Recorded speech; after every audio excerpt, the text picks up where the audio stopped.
Well, how goes it, everybody? How's my volume, Brian? It sounds loud in my ears. It sounds good to me. All right, perfect. Well, how's everybody doing? And welcome into the first installment of the Husker Gutter, named by Pitt Snipe. Thanks, Pitt Snipe. But we just ran with it. Might as well have some fun with it. First live call-in show. We're going to run this thing into the draft. For as long as y'all want to keep it going in the draft, we'll talk a little bit of pre-draft stuff, talk anything y'all want. Of course, we're going to drop the link to the StreamYard in the comments here. So let me go ahead and put this in here. Is there a way to pin this so that way, people can just sit here and but if you want to call in, click that link. You don't have to have audio. Make sure that the draft or anything copyright related won't be playing in the background, just so we don't get struck down in the middle of this. But let's just dive into some of the comments here. We got somebody in already. We got someone in right away. Dan the Diesel Freak. All right. Dan, what's going on, man? You're live. Hey, good evening, fellas. It is Dan, but also formerly known as Caden the Man on YouTube, the most hated Ohio State fan on the internet. I love it. How are y'all doing tonight, fellas? Doing fantastic, man. We're excited. Doing well. Well, first of all, national champion in the house tonight, boys and gals, ladies and gents. I love to see it. Please know the champs are in the room. I picked Ohio State to win the Natty. I picked Ohio State versus Notre Dame, too. Yep. Smart decision for Cornhusker Nation. I will just say that. Smart decision on Cornhusker Nation. I'm not going to get into the glory of the championship ring. That's just another ring to the collection for me, anyways. But you can brag for now. Listen, as someone who's a former D1, D2, or D2 high school athlete who's won championships, it's really nothing. It's just, stepping up your A game. That's all it is to it. But yeah, thanks for having me on, guys. I do appreciate it. I forgot to say, Nebraska, as far as I'm concerned, if people are going to ask me, Nebraska is a good team, but here's my thing. They need to fill some holes in their roster. Because if you're going to come into a game, say, again, you play Ohio State, you know what's going to happen. It's going to either be the game where it ends by the third quarter, or they're just going to ragdoll you the first half and then just absolutely just toy with you the second half, and then it's game over. Mm-hmm. Consistency. That's kind of where my opinion is. Yeah, and we do have some holes. It's one of those things where, I talk about it on my show a lot. Ohio State, not only is Ohio State, 5-star across the board, they do the best at developing 3-stars, and so they have a lot of depth that can only be built over time. So Matt Rule's in kind of that, kind of getting into the phase where his players are kind of coming through. We're getting rid of those Scott Frost players, and that's kind of when we're hoping that consistency is going to shine through. And we'll start to kind of see what he's been working on over the last 3 years. But you're absolutely correct. Yeah, consistency has to be there. Ohio State, Ohio State's been the most consistent team through college football history, just going by winning percentage. So, 9 national championships speaks for itself. Yep. If you got good guys on defense, you got guys on offense that can play well, but majority defense, as they say, defense wins championships. Yep. If you have a defense, you can win your games by a margin. Now, here's the problem that I have. In 2026, the recruiting class for 2026, a lot of guys from Nebraska are going to Iowa State. So I wanted to get your thoughts on that. Nebraska's not recruiting them, so they don't have an option to go to Nebraska. That's simple. Yeah, well, because Nebraska is also going through, as you guys pointed out, Nebraska is also going through a rebuilding phase with the new head coach. So there's some other things that they got to really start focusing on is rebuilding that roster, getting Scott Frost's crew out, getting the new coach's crew, and that's the most important thing. Which a lot of time they have, for the most part they have. But go ahead, Brian. I was gonna say the big thing too, even if this 105 with the new statement from the judge today with the 105 roster limit, Nebraska has 80 freshmen and sophomores on their team. That is a ton. So they don't have a lot of upperclassmen that are graduating or leaving. So you don't have a lot of room to take 8, 9, 10 local kids. They got 15 to 18 spots and that's it. And they got to go swing big, get Valdon Sohn, who we talked about today. A lot of big time prospects Nebraska is in on. Trey Taylor, another example. So they're just super young. They don't have a lot of spots available on the roster. Yeah, and so I think Mike, go ahead. sorry, Mike had a question. When is Charmer committing? Also, Trey Taylor in Lincoln is huge. Yeah, I mean Shenmar, or Charmer, excuse me. As far as I know, from when I looked up the kid, I think he has like a few other offers from different schools besides Nebraska. But I mean, like I said, it be also in Nebraska. I mean, Patrick Mahomes. You're cutting out a little bit. Sorry, you're cutting out a little bit. We couldn't hear that that last kind of part you just said. No, that's not Nebraska's quarterback. Everybody calls him Patrick Mahomes version 2 just because he has the haircut. Yeah, I mean, anybody literally can throw the ball like Patrick Mahomes. Well, yeah, and they have the same. I mean, Jeff Christensen was their same quarterback coach. Like they literally trained together in the offseason. And he wears the number 15 for Tebow, not Mahomes. And he came out and he talked about how he's had his haircut like that since like 7th grade, pre-Mahomes. So like none of it's really trying to copy Mahomes. I think he might play into it a little bit just because everybody talks about it. But none of the connections are there from Mahomes outside of just them kind of being similar in terms of their build and being similar in terms of their game, which makes sense because they got the same quarterback coach and they work together. Yeah. Even today. Here's the other thing for Raiola that I say. You can't just be the one hit wonder at Nebraska. You've also got to be the guy that can stay consistent. Mm-hmm. Yeah. Oh, 100%. Yeah. Cause that's what we haven't had a guy who can come in and play, 2 solid years in a while, honestly. And so like, that's what we need, consistencies. Cause that's where you get, the cohesion with the line, the cohesion with the wide receiver core. So yeah, I think this year he's going to take a big step forward. Last year, a lot of people don't understand too, just our offensive coordinator was so bad. As soon as we switched offensive coordinators, Raiola took off. Yep. And the receiver play was pretty awful too. Yeah, it was 4 weeks to go in the season. So they've basically completely flipped out the receiver core. Dan Key, who's probably going to be a second round NFL draft pick, is there now. And Isaiah Hunter. So a lot of good young guys and a lot of good veterans, but the D line right now, especially the interior D line, is one of our big concerns. So that is one thing that we need to fix in the Big Ten, but they're running out of time to do it.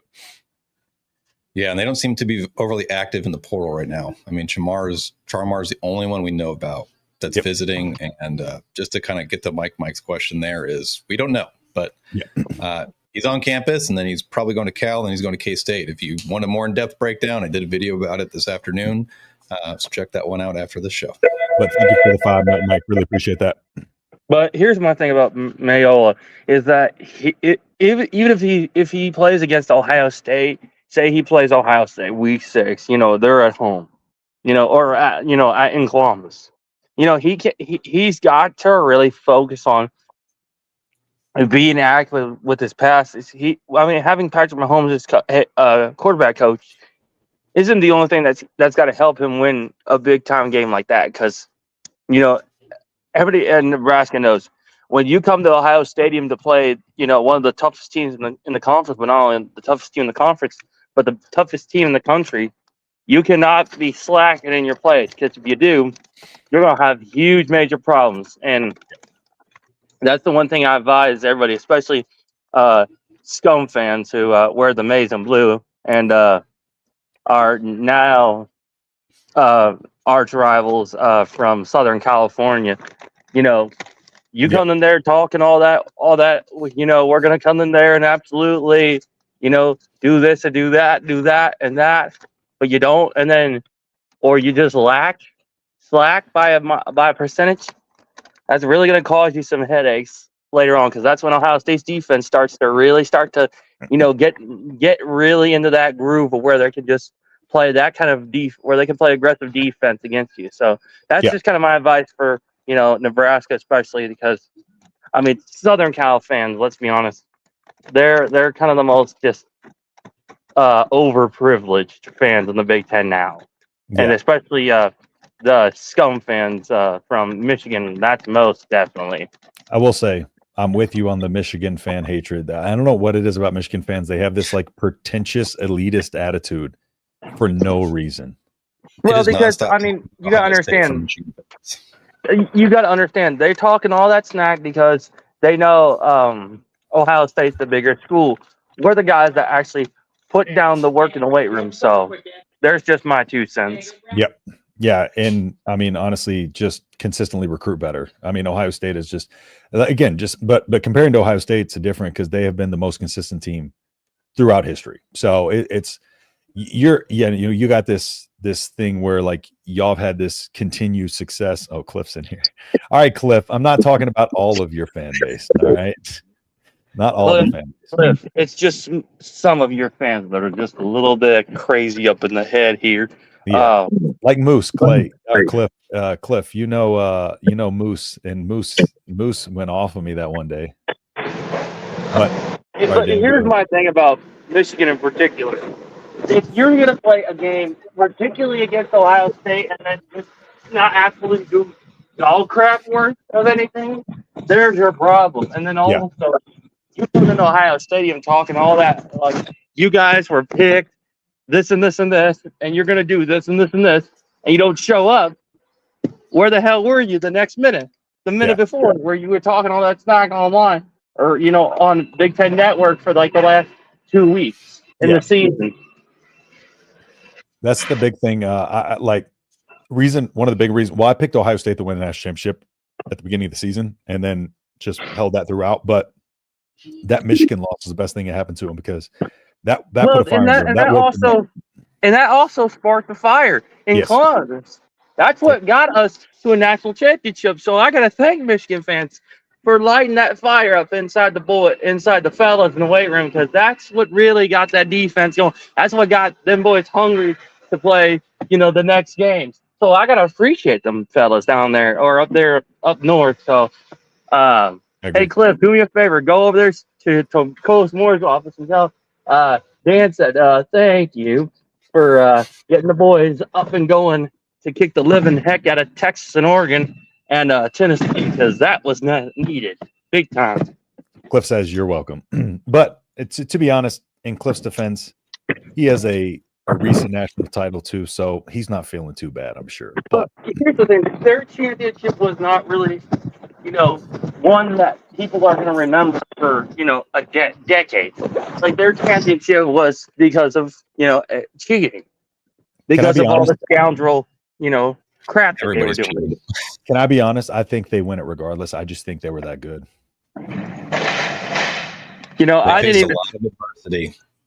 I didn't say, congratulations, Michigan. I was like, you got to be kidding me. I don't expect that sincerely. But you should already know, Cliff, when we're going to be back in the house, Ohio State's going to be back in the house, and when we get back in the house, we're going to be starting back the way that it's going to be, and that's everybody going to learn the hard way why you don't mess with Ohio State and why you don't come up in our house talking all your crap. Because when you talk all your crap, boy, I'm going to warn you, there's going to be a lot of hell to pay for you boys, and I assure you that's the damn fact. How did this turn into Ohio State versus Michigan? Off rip. I love it, Dan. Do you have an NFL team? Are you a Browns fan? Personally, I'm not much of an NFL guy myself. I'm more just I just like the guys that I grew up watching, like Sean Taylor, Ryan Dawkins. Those guys were like the guys I studied a lot, like Justin Tuck. So I'm more of like, I didn't watch the teams in particular. I just like certain players. Mm-hmm. Now, don't judge me for that, just because I never watched any NFL, but I studied the uniform.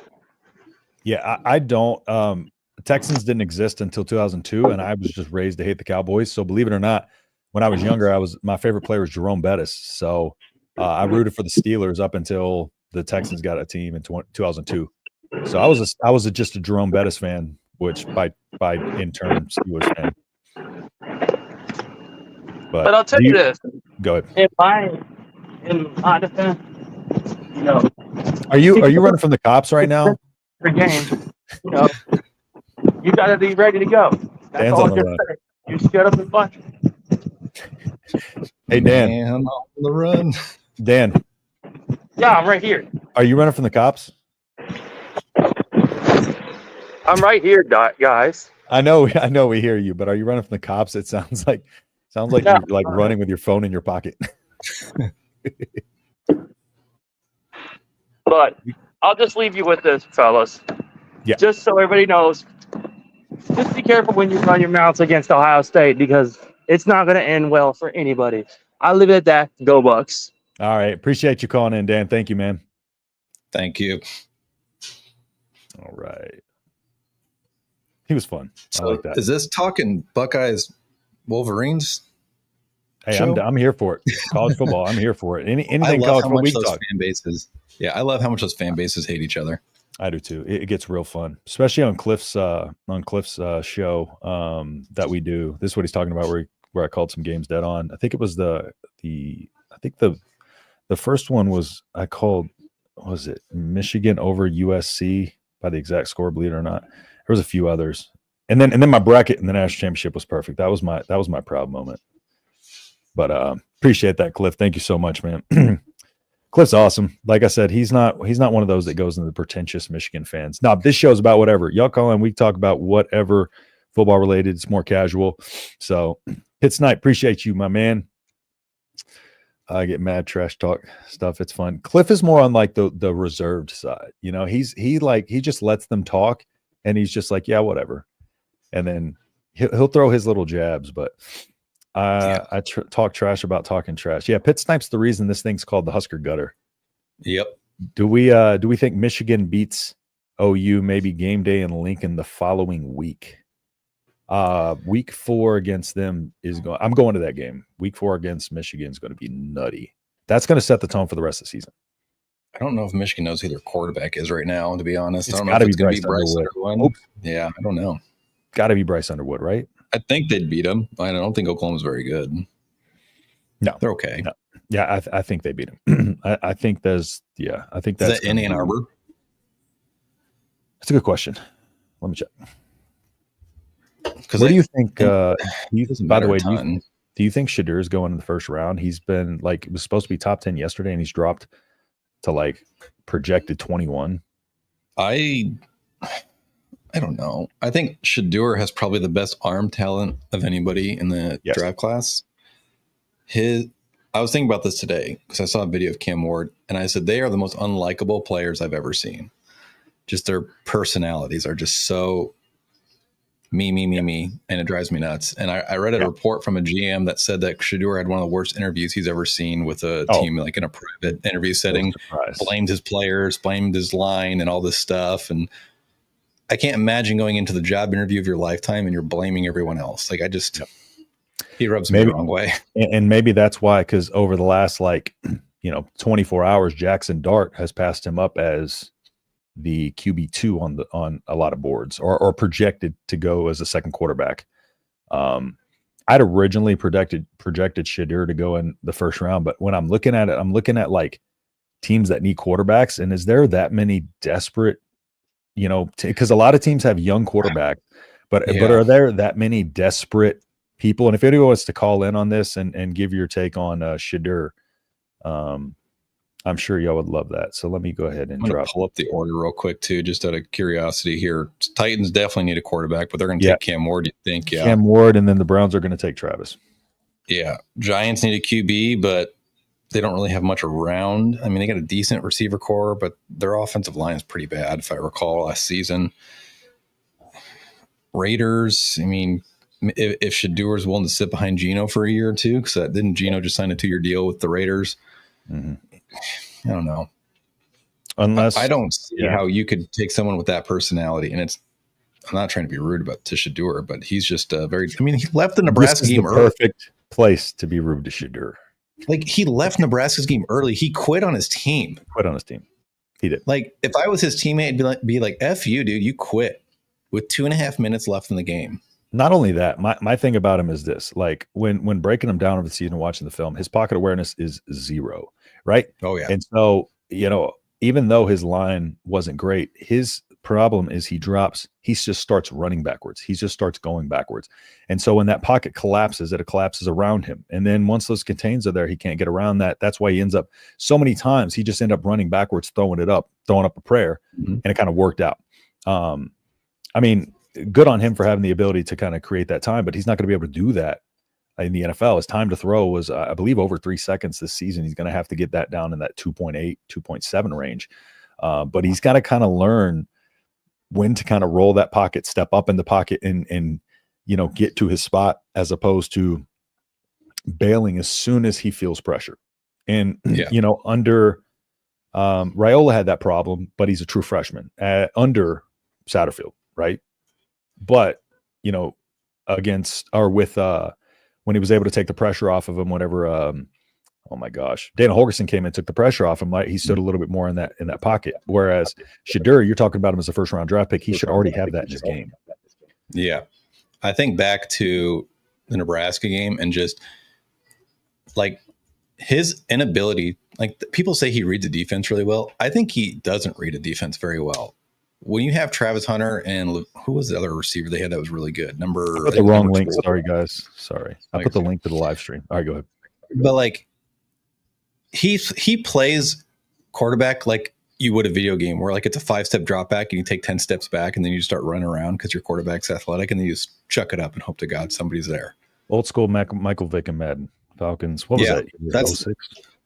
Yeah, 06. Like I don't think I wouldn't be shocked if he's like a total bust.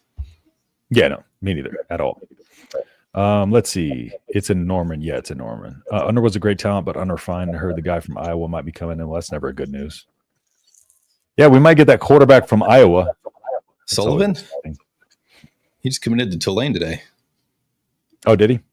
Yeah. Oh, you over Michigan? I don't think so. That would shake things up. Yeah, I agree. I want to say it's Norman. Yeah, it's in Norman. I looked it up just a second ago. Freshman QB, first tough road environment. Yep. Shedeur who? And rocking. Yeah. It's sad his personality doesn't match his skill set. It makes it hard to root for him. Yeah. I can't believe they retired his jersey. I'm echoing. Do you want to back out? Come back in, Brian? Yep. We'll just keep doing this. It works. We're trying to figure this whole why it's echoing every time we're 10 minutes into the stream, something like that. We're 25 minutes into it. I could be convinced Raggy and Norman by ain't putting money against Meat Chicken unless first couple weeks look unexpectedly tragic. If y'all want to call in, click that link. You don't have to have video, just audio. If you want to talk about Shedeur, where you think he's going, the draft, Travis Hunter, talk trash in Colorado, whatever you want to talk.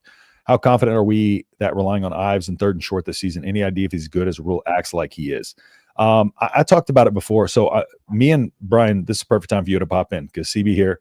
How confident are we relying on Ives in third and short this season? You're going to get yin and yang here.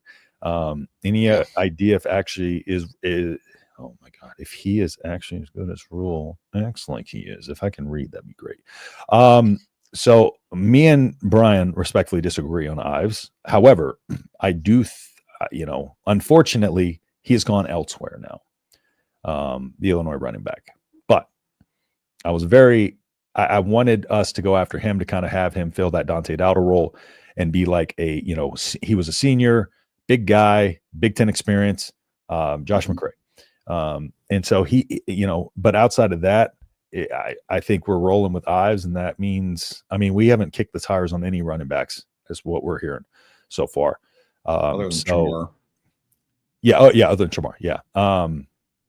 And so, it's one of those things where it's just like, I personally like Quentin Ives. I think he's going to be an excellent running back. I think he's got a great skill set. I think we're going to see a lot of great things from Quentin Ives this year, personally. Brian, you can go and give your take on Ives. Yeah, I'm just I'm not as high on him. I think the biggest issue I see is when you're that big at 6'3", like you have to really run behind your pads very well because you have such a big frame for someone to just come lay you out. Yeah. And that's something they've been saying he's been working on a lot, is running behind his pads, kind of lowering his center of gravity a little bit. I'm starting to kind of buy in a little bit to the Quentin Ives hype. Partially it's because I don't have an option, but partially is like I trust Rule because it's been 2.5, 3 years now where he's been saying like, hey, this guy's going to be good for us. We like what he's doing. He's developing, et cetera, et cetera. And now you got a fresh set of eyes and Dana Holgerson coming in and saying the same thing. So you kind of have the sentiment that it's one voice saying the same thing. So that's why I kind of buy it a little bit more. I just think he's just too tall, unless you're Derrick Henry. Yeah. Well, and my thing is this too, like people say, you know, do we trust what Rule's saying? Well, the proof is in the pudding, right? In the actions he's taken. And he doesn't seem desperate to go after running back. So he really believes in Ives. And I really do trust Rule and Holgerson's ability to scout talent. And you got to think Holgerson is in on this decision. Like that's his offense. Like he is the CEO of that offense. And so he's bought into that. You know, he has free reign to go get whoever he wants. If he tells Rule like, hey, I want to go after this guy, he's going to try to go after him. So I think it's a good sign on both the courts. We got breaking news here if you want to go over real quick. Yeah. You talking about the basketball get? Yep, I can. Jared Garcia. Yeah, it's Tulsa Golden Hurricanes. Jared Garcia, 6'8", 240 pounds, out of H-Town, Houston, Texas. Last year, 17 games played, 46.5 field goal percentage, 17.2 minutes. Average about 9.6 points per season. Yeah, one year eligibility remaining. So just solid forward to put out there. Not really a great shooter by any stretch. Just kind of one of those guys that'll fill in and be probably a good rotation piece. Yeah, this is his fourth school in his career, time in college too. So that's a little bit of a concern for me personally. I don't like when I see guys that have been 3-4 schools. It just drives me nuts. Yeah, I'm with you. But we don't have to worry about him leaving after because he has no choice. He has to leave. Yeah. So the railroad is fixing to meet Shedeur. Those big old linemen will shake him. Oh, yeah, without a doubt. Ragdoll. By the way, Nebraska basketball landed. Oh, yeah, Jared Garcia. Appreciate that, Mike. It's Brendan Sullivan. Obviously, they're talking him up, but this is the era where Michigan frustrates me. Every transfer is hyped like their greatest player in history. I mean, if y'all could have thrown the ball 10 yards past the line of scrimmage last year, you probably would have won a couple more games. Cliff, welcome to Nebraska fandom for the last 15 years. We win the offseason every year to the point where a reporter asked Rule about winning the offseason every year, which was mind-blowing. That's how crazy the internet jokes have gotten. You know? Yeah.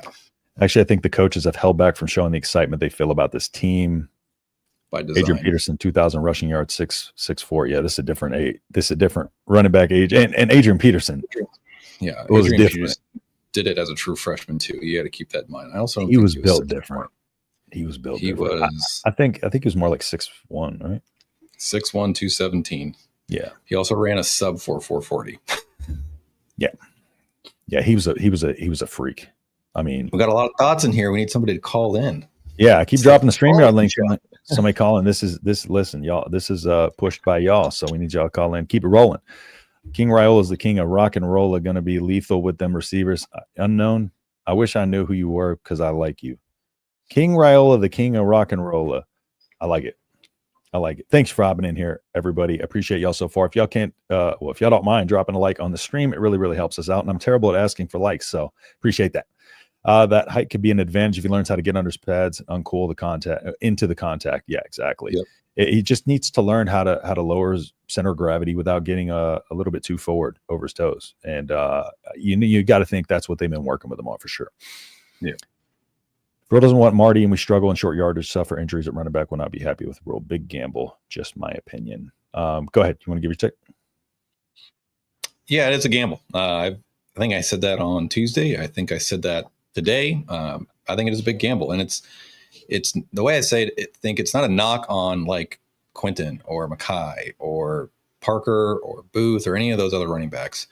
It's just you have zero experience outside of Emmett, and if he gets hurt, at least you have somebody that has experience in the big moments. Yes, it's the FCS, but he won a title at the FCS. He played at a high level in the FCS, so he has that experience where you can lean on, and he can kind of guide that room as they are now gaining their experience. Yeah. That's the way I look at it. 100%. Do you think Shedeur goes, we were just having a conversation about that.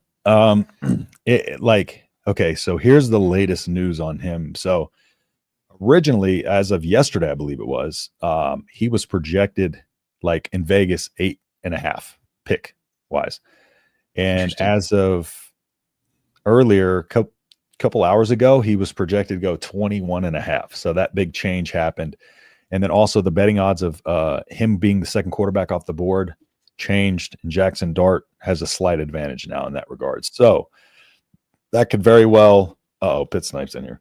Oh boy, we got that could very well mean he drops in it, but there we go. What's up, Pit Snipe? What is this picture? What is Can we Pit Snipe, can we change the picture? I don't want YouTube to get us. Oh my gosh. Oh. Can he change his picture? Pit Snipe. Hold on. Let me see if I can edit. That's what I'm trying to do too. Just have your J on there. Why can't we? Pit Snipe can't be normal. Pit Snipe. Can you hear me? Just have your J on there. Oh my God, I hear myself. Can you change your picture for YouTube demonetizes? Can you hear me? I can. That's a parenting technique I'm sharing with y'all. My kids are upstairs. I'll be back. With my wife, so. All right. I got the draft order pulled up in the meantime. Yeah, so you said he's projected like in the 20s-ish range. Oh, well, that was what Vegas projected. 21.5 was 8.5 yesterday. So here's like that run of picks. Bengals at 17, Seahawks at 18, Bucks at 19, Broncos at 20, Pittsburgh at 21, Chargers at 22, Green Bay at 23, Vikings at 24. There's only one team in there that needs a quarterback. Mm-hmm. So that if I would put money, I'd put it at Pittsburgh. That's the only option. Because even after that, you're going to, like, those are all playoff teams. Yeah, most of those teams don't need quarterbacks. Yeah. Don says 6'3". Don't cheat him. Eventually. I just went off what Google said. Yeah, exactly. Google's always right now. It's fine. Especially with football. You know, football heights and weights are listed all over the place. Oh my gosh. I Googled one day a picture of, like, I was Googling something for Bryce Williams for a video or something, and it pulled up a picture of Jawan Gary as Bryce Williams. And I was like, oh, I did that. I've had Williams. that happen on Google before, but it pulled up, I forget who it was. It was like look at LeBron. It pulled up some white guy. I can't remember. Yeah, that's definitely LeBron. Might have been like Austin Reeves or something like that on the picture. So here's my biggest thing. A rule is not the type to sugarcoat things. Exactly.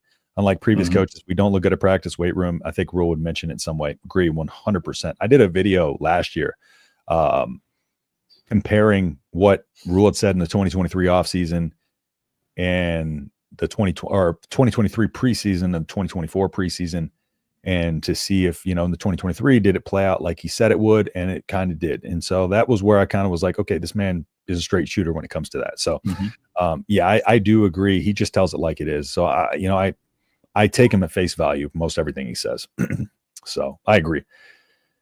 Do you guys actually think Rule would make all these changes and not shore up running back? I think he likes the room that they have. Otherwise, he would be at least targeting running backs. It's not like we're going after him and can't get him. It's just we're not even going after him hard. So the way I described the recruitment of Brown was they would like to have him, but they don't need him. And that's kind of how they're recruiting him. Versus Cal, who is, we need a running back because 4 of them left the portal or left for the portal. Mm-hmm. Nebraska really believes in the running back room, and that's good. Yeah. I mean, we want them to believe in that room. So I think it's either Brown or bust. Like, if they don't get Brown, they're not taking one. Yeah, I agree. Let's see. So when he says that this is the team he dreams of, it definitely could mean something. Oh, without a doubt. Yeah. You listen to him talk in year one, and I don't think he named a player specifically, like outside of like maybe a couple in that entire lead up to the season. He was very vague about the team. And so I think, when he mentions and when he was talking vaguely about the team, it wasn't all complimentary. He was telling exactly the issues that they were having. And those are the issues that reared their head in the season, like I said. So when he says the team of dreams of, he's not going to say that. Especially that that high of a statement. He's not going to say that unless he means it. He's not going to, because we're in the internet age. All those quotes will come back to bite you. Yep. I think it was his first season too, or like they were really struggling, and he goes, "This is what you brought me here to do. Like my track record tells you, we lose a lot early because we build for year 3." And he's like, "So this is what you get. What you hired me for." That's what he said. Yep. He said, "You didn't hire me to win in year 1." Yep. 100% agree. Oh, pit snipe. Yeah, I know. Look, Shedeur. Look, Shedeur is so grandiose that he even angels. That even the angels. I was like, even the angels bow before him. Not. It's the wrong knot. Yeah. And I mean, what kind of knot? What a knothead. Oh, I see. It was okay. All right. Good quarterback, but arrogance doesn't mesh in DA. No freaking lie. I agree. Unknown. I don't know who you are, but I like you. And the fact that your keyboard stays in caps until the very last 3 words. I love that for some reason. We know you're actively turning them on. Hell yeah, football. Oh, there she is again. Who's that? It's our 13-year anniversary today, believe it or not. Nice. Oh yeah. We're gonna go out somewhere nice this weekend. Nice. Me and my wife came off our first year. Any chance? Married. Yeah, I waited till I was 34. Me and my wife are both 34, by the way. Well, she just turned 34 this past weekend. Any chance for a surprise starter? But she's Korean, so she ages way better than me. Any chance for a surprise starter by the season opener? Maybe a younger guy overtaking a vet? Very good question. Watch our spring breakdown, because we said it in one of the videos. Yeah, there is somebody. Sanders. Yes. I'll spoil it for you. Yeah. Sanders, that way you don't go back and watch. But yeah, Mari Sanders. No, Raiola is the starter. Oh, you talking about just in quarterback. But yeah, Raiola is definitely the starter for sure. Having Phil, we're in for some surprise this year beyond what we expect. Everyone's a quiet confidence that shows in their faces. And if you're putting up forth the effort and you're working harder than the veterans, Matt Rule is going to put them on the field. We've seen that year after year. I could see a surprise starter happening in the secondary. A ton of guys coming back, but some young guys that started pushing for time at the end of last year. Yes. And we talk about a lot of the young guys in the breakdowns that we made too. Judy, that is what I noticed in everyone's press conference today. You could hear the confidence in their voice. Mm-hmm. Yeah, Ja'Cory Barney said Dylan Raiola is going to be a Heisman candidate. So let's, start that hype train up while we're at it. Because Ja'Cory knows he's going to tear it up next year. Uh-huh. He said me and him are connected. We're going to tear it up. It's going to be a lot of fun this year. And then just you got Dane Key just sitting over there waiting while they connect a little bit. You got Dane Key just sitting over there waiting for some touchdowns. I will say this could potentially be the best coaching staff we've had since Osborne's tenure. I would definitely agree with that. Yep, on paper. I already agree with that. For a very long time, we needed the coach, the QB, backs, receivers, and the most important ingredient, the big fat hobbits on the polar wall, or is it the black gate, the perfect red velvet cake? I don't know. You need to be in our chat more often. That's all I'm saying. Super entertaining. This is wild. Mario or Donovan seem the most likely. Donovan will definitely see the field a lot. Yeah, I don't know if he's at safety or corner right now, though, because they dropped him down to corner for that bowl game. But there's been some whispers that he could be back at safety. I don't know, though. Yeah, I think it's going to come down to I think a lot of those decisions aren't going to be made until we see how health comes down this. Because remember, I think who was we supposed to move to corner, but he had to stay at safety? Why am I drawing a blank? This year? Hartzog? Was it Hartzog? Hartzog, yeah, he's playing nickel. Yeah. But he should be a safety. He was a safety. He was a corner his true freshman year, then safety his second year. Yeah, exactly. But yeah, he's so with the injuries, with the lack of depth that we've had in this in the room, I could see an injury happening that could force somebody to be in the cornerback room or vice versa. But hopefully it doesn't happen. Vincent Shaver's presser was hilarious. You gotta love Shavers, dude. He seems like such a good kid. Yeah, he is. I loved how he kept like leaning down to the microphone, like it has to be like 6 inches from it. Yeah. Like I'm like 8 inches from my mic right now, and I feel like I'm really loud. I know. Mine's like right up to my face, but I have it set up that way. I have to have this big pop filter on here because I like to basically arrest against it. All right. So we need somebody to call in. That's what we need. Because we're 40 minutes in. We got one call, and Pit Snipe with Pit Snipe had some balls on his picture. So, and the only reason I didn't leave that up is because YouTube is weird about stuff, and like they will get you if that thing's up for a split second and they don't like it, they will get you, and they don't review it. They'll just be like automatic deny. Somebody needs to call and talk about recruiting. Yeah, or the draft. Do we land Jordan Campbell? He is visiting this weekend as well? That's a good question. Check my video out. Yeah, Just did it today. Yeah, we're in a good spot though. Yeah, we are. I like the idea of Donovan Jones at safety over Buford or Hartzog personally. That's wild. I love Hartzog at safety. He definitely, I definitely prefer him there. Donovan's got really good length though. That's why I think they keep him at corner. If you look at like the size of the safeties versus their corners, all the corners are like 6 foot, 6'1", 6'2". All their safeties are like 5'10" to 6 foot. Except Bly. Bly's 6'3". He's huge. Yeah, I haven't heard much about Bly, which is a little weird. That's my guy, dude. They better start. Listen, they better just be keeping it like, under wraps, close. Yeah, tight to the vest is what I'll say.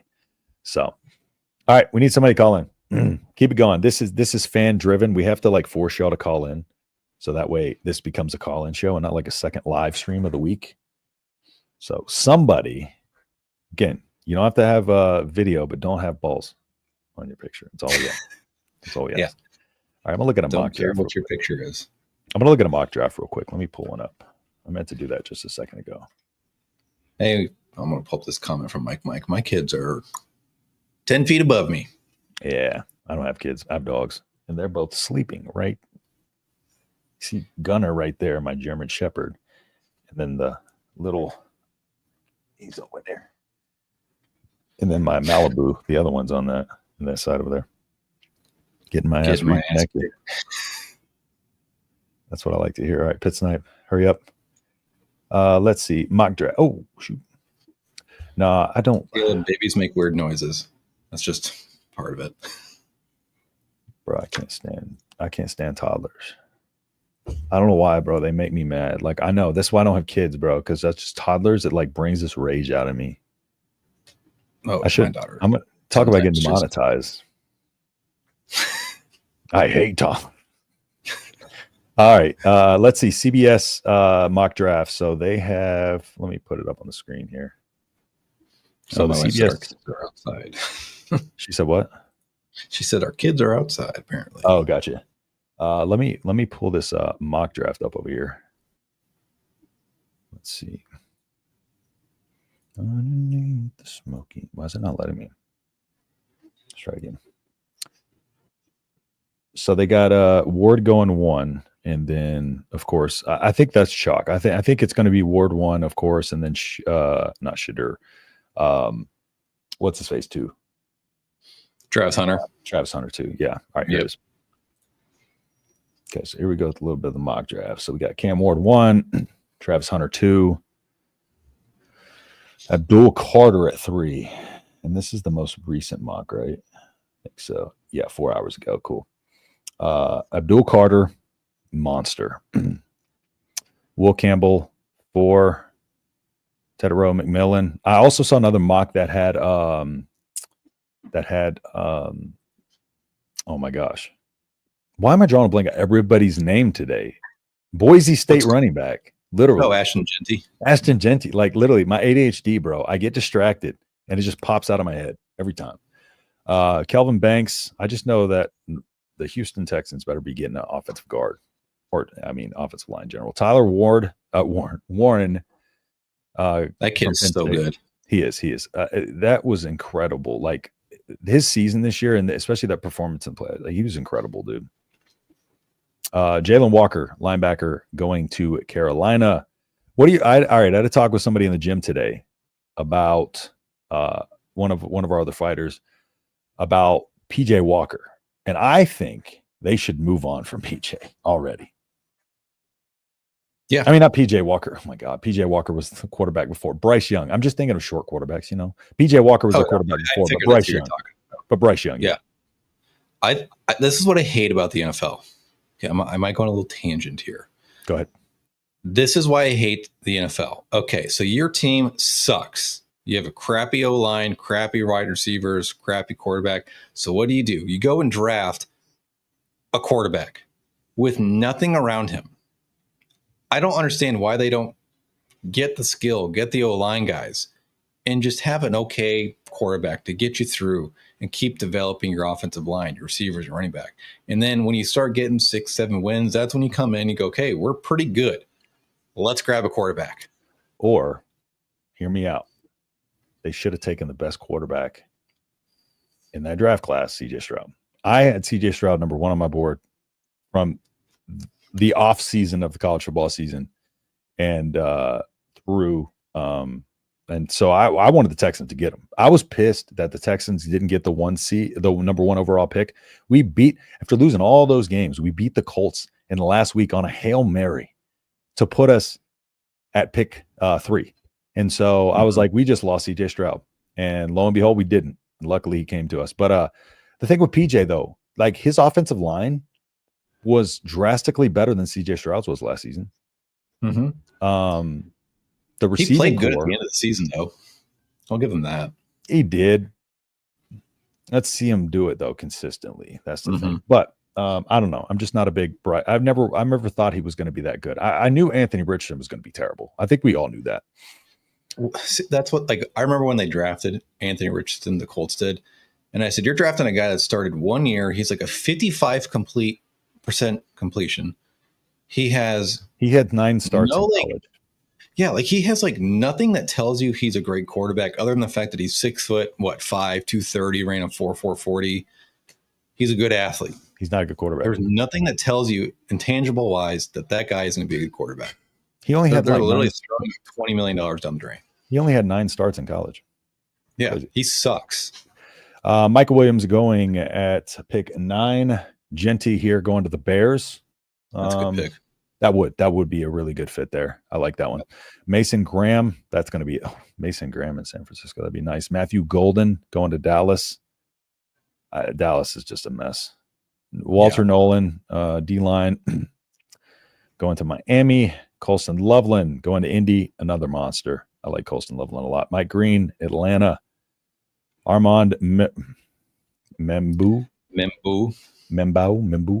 Going to Arizona, coming out to Arizona. James Pierce, edge, going to Cincy. Just whatever. Mr. Nick.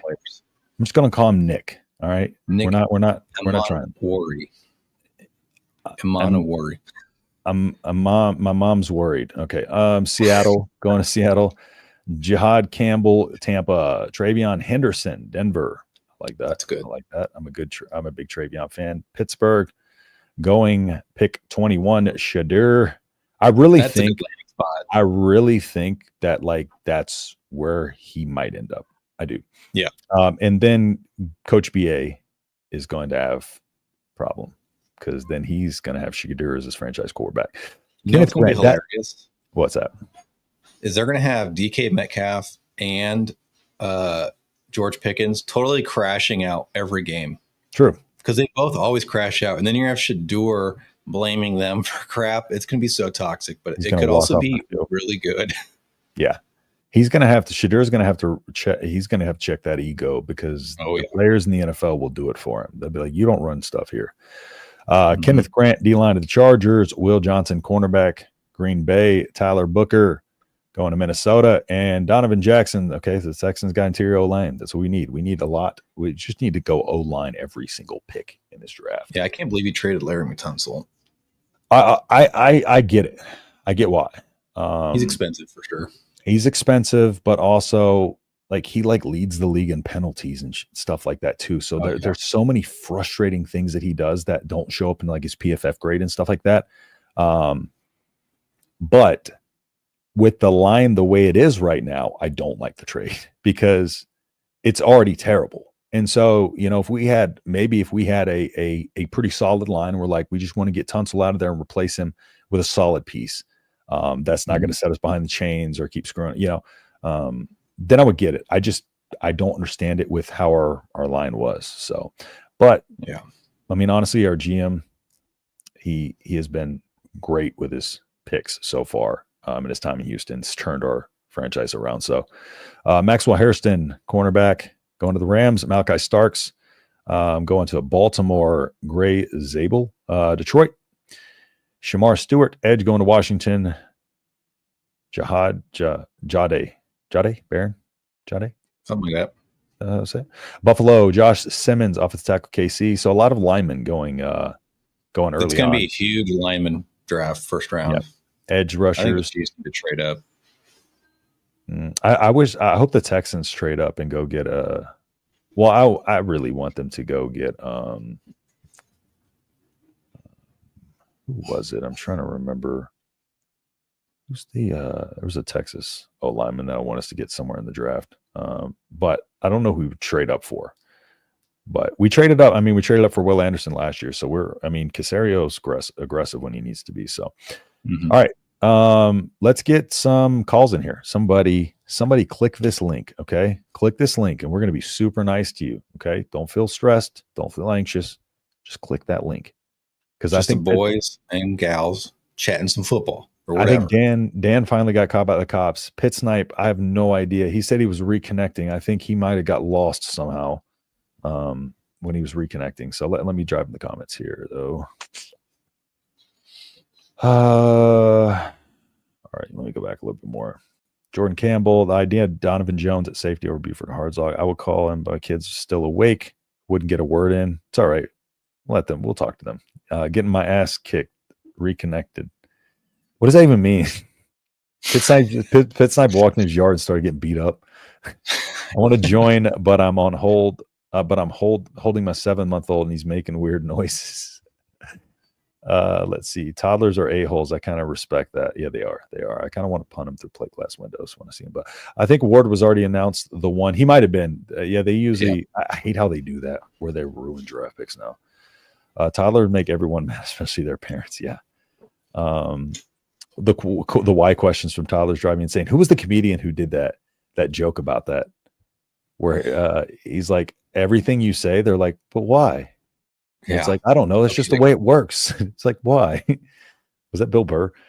Being reported that Char is having dinner with the rules, EJ and Dannon. Yes, they also went to lunch with Emmett Johnson today. Yeah, they did. Nice. Hope they close the deal. Just modest opinion. Sometime this season, Hartzog and Buford will be beat out by the younger guys, potentially. Oh, we got Pitt back in. Yep, I'll bring him up. Pitt Snipe, bro. We'll just wait for Mr. Pitt Snipe. How we doing, guys? Oh, there he is. What's up, man? Not much. I just got that was like work getting those monkey nuts off of my avatar. Literally, like, I don't care, but like YouTube's so weird. Mark, who runs the network, he told me a story about like he had somebody call in and they had something up, like they were screwing with him and they had some crazy stuff up on the screen, and like within like a second or two, like YouTube just caught it, and like he got like something happened to his channel. So I was like, you know what, just to be on the safe side, let's not, in case we leave it up there for 20 minutes. But all right, Pitt, go ahead. Let's see what you got to say. I totally get it, man. The monkey balls are a new parenting technique I've been working out. You see, I've got 3 adult daughters that get at each other because that's what daughters do. Mm-hmm. And so then I just start bombing them with pictures of monkey balls. I mean, that used to be my favorite. That was my favorite GameCube game, Super Monkey Ball. Y'all don't remember that, do you? There you go. I remember my kids aren't old enough to see. I don't remember that one. All right, Pitt. What are your thoughts on football? We talked monkey balls enough. Well, we had to cover it. Yeah, we did. I don't know. I was going to break your chops, H-Town J-Rock, about your freaking. What's happening in Houston, man? They spent like $49.95 on NIL last year. You talking about the University of Houston? Yeah. Oh, beats the hell out of me. I don't follow. When Dana Holgerson left. Yeah, I don't follow U of H football super closely. I follow the basketball, kind of like that. Nebraska is my number one team, but I will root for Houston outside of that. Not buying jerseys or anything crazy, but yeah, I mean, I like the Cougars. Never been a fan of their football team, though. I was actually reason being is because growing up, I was surrounded by Houston Cougar fans, Longhorn fans, and I was a Nebraska fan, so I just kind of hated everybody around me. A&M, kind of hated all those schools in Texas because got a lot of crap for being a Nebraska fan. So that's why in the football realm, I'm not really a U of H fan.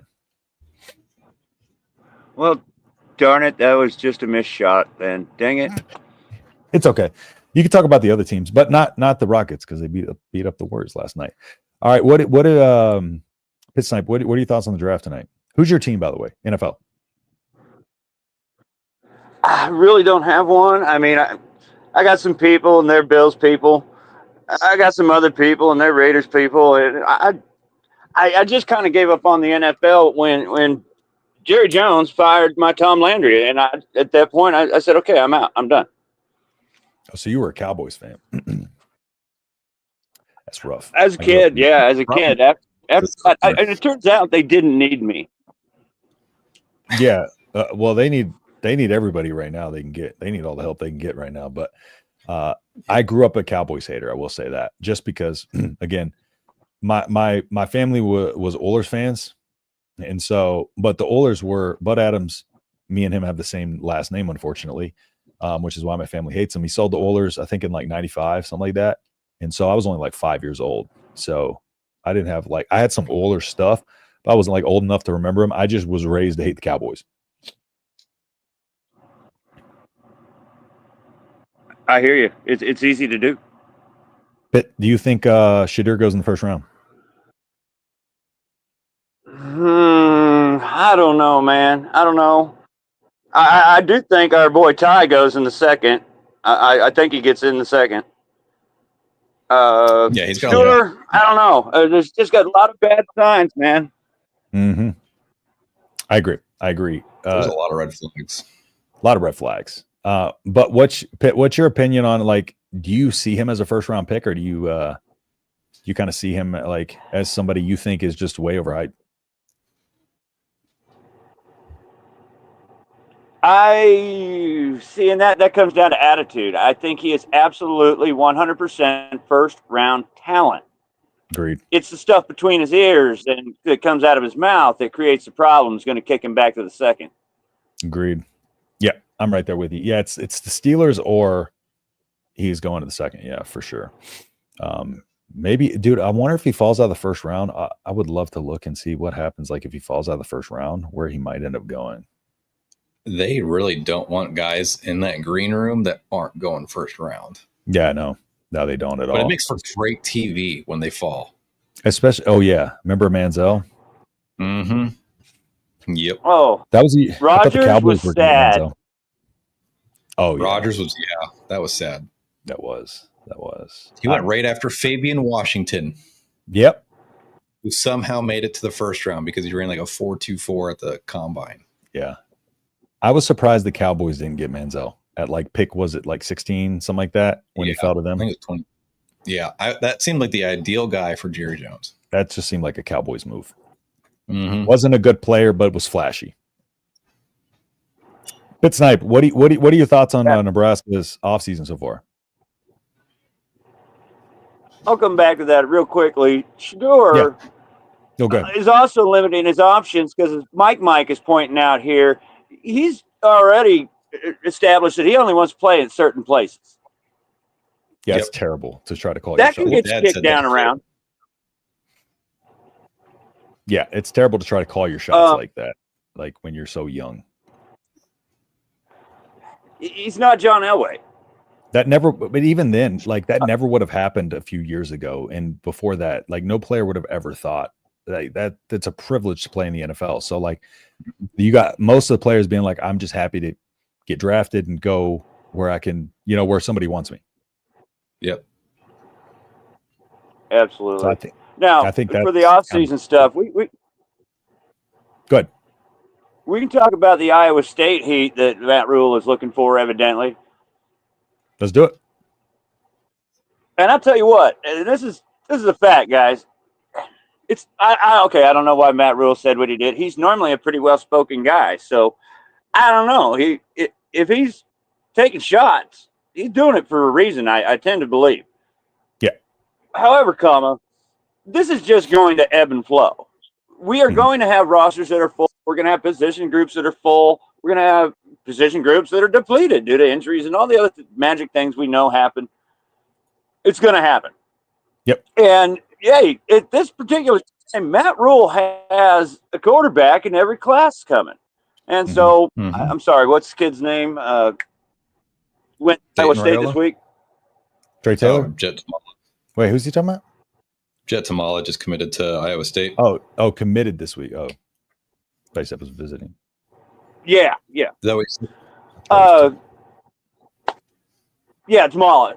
And that was kind of part of the story circling around Rule's comments. My position is this. If we don't have the room for one of our lads, because, I mean, we all know Matt Rule's plan was to take all of them in a 500-mile radius. Yeah. That plan had to change real quick. I am glad that our lads get to overflow to a place like Iowa State. Coach Campbell is one of the greats out there. He may not be winning championships, but he might. And I like their program. And so, hey, if we ain't got room for them, I'm tickled pink that they're Cyclones. Yeah. Yeah, I mean, Iowa State, like, really is fine by me because they are Iowa's rival too. So I'm indifferent on Iowa State. But what were your thoughts on his comments, Brian? What were your thoughts on his comments? Well, you're talking about specifically like the shade towards Iowa State. Like, they're with 100% certainty, that's exactly what they're telling these local kids. Nebraska didn't offer you, or we offered you first. Nebraska doesn't want you. It's such cheap bullshit. Pardon my French. Like Jet Tamala, for example. Why would Nebraska offer Jet Tamala when they have Dayton Raiola? Leighton Burbach, favorite right now to go to Iowa State. Okay, he's an offensive tackle. Okay, Nebraska could get Kelvin Obo, who's a borderline 5-star. Yep. It's kind of a no-brainer. It's not a knock on like the local players. Like Landon Von Segren. Nebraska's going to get a high 4-star at interior offensive line. Amarion Jackson. Okay, he's a low 3-star. Nebraska's probably going to have at least 3, maybe 4 borderline 5-star wide receivers. And by this time next week, if Nebraska lands Trey Taylor, they're going to get 3 or 4 more in next year's class. Yep. Like it's not a knock on the local players. They're just not as good as who we can get. Our job, like Coach Rule said, is to win championships. We need to be chasing what Ohio State is doing. Yeah. And here's these players. I don't care where they're from. Here's where that 500-mile radius does matter. And the reason why, like, when you had a lot of depth, it was the smartest decision, was because those are the players that are going to stick with the program the longest, on average. But yeah, now they just got to be selective and go with talent. Yeah. And even now too, like, the local players aren't even staying. Yes. Yeah, that's a new era. 5 from the last 2 recruiting, 5 from the last 2 recruiting classes, if not more, I think. New era. But anything else, Pitt? Yeah, we could talk about Shannon Sharp if you really want to get demonetized. Yeah, well, I mean, Shannon, listen, first off, what is he doing messing around with the 22-year-old? I mean, how old's Bill Belichick's girlfriend? It's kind of weird. I mean, it's all kind of weird to me. Honestly, like, it's creepy. I think like at my age, I wouldn't date a 20-year-old. Like, I feel like that's weird, but that's just a me thing. But yeah, Uncle Shannon going down. I mean, I tend to think, Jay, that you're a more attentive relationship partner than Shannon Sharp might be. So he might not notice that she's 20 years old, frankly. It's true. I don't think he's just wild. I don't think he cares, but he's got to realize he's almost 60 and he's gonna got nobody. So yep, he's gonna have to chill out. I would, man. If you could, I've been getting these emails, and apparently there are hot cougars in my neighborhood. I might have to check into that. Pitt, you do that. I really want to know how that works out. Honestly, I think you might get. I'll report next week, bud. All right, bro. What'd you say? Sorry. I said I'll have a report on them Cougars next week. I appreciate it because I want to know, like, if something. I think something's going to go seriously south. We might not hear from Pit Snipe after that. He's going to be meeting up with random people on these ads. It's going to be some Indian scammer or something. Husker wrestling. I'm going to have to get some kitty litter if I come home with these Cougars. We're talking about the animals, YouTube. All right, chill out. Yeah. Yeah, There's Cougars everywhere. Pit Snipe, how old are you? I'll be 52 in a minute. In a minute? Check my watch.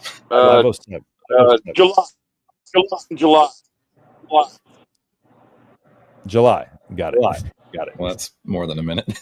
Yeah, but happy early birthday. And remind us in July that we're going to have something special for you. All right, guys, I'm going to let you go. I lost my page. Can't even find the speak button. All right, brother. Well, I appreciate you calling in, Pitt. I always appreciate you, man. All right. No. That's up. Yeah, all that's right. big. All right. Travis fired up. Can you back out and back in one more time? Yep. My echoing is on. I'm going to dive into y'all's comments here. So I want to go back to this comment. Playing man would probably help defending against the RPO game, which they've gotten scorched in the past. Illinois and IU come to mind. Exactly. Yeah. Against, I did a film breakdown because I have the all 22 footage of basically every game in college football. So I did a film breakdown afterwards of that game, and it was a lot of our players were out of position on defense. So that's where that RPO game tore us up, and it started because they were running Josh McCray. Their running backs up the middle, and they were just dinking, 3 yards, 2 yards, 3 yards early on, and then over the course of the game, that started to pay off and pay dividends. But basically, couldn't stop that run, couldn't stop the H-back. So, that was bringing our linebackers a little bit more in. So our players were having to cover grass more, and they flicked that RPO right over our linebacker, right to the right of our linebacker, because they had to step inside to try to come down and stop that run. Illinois' game plan was just really smart against us.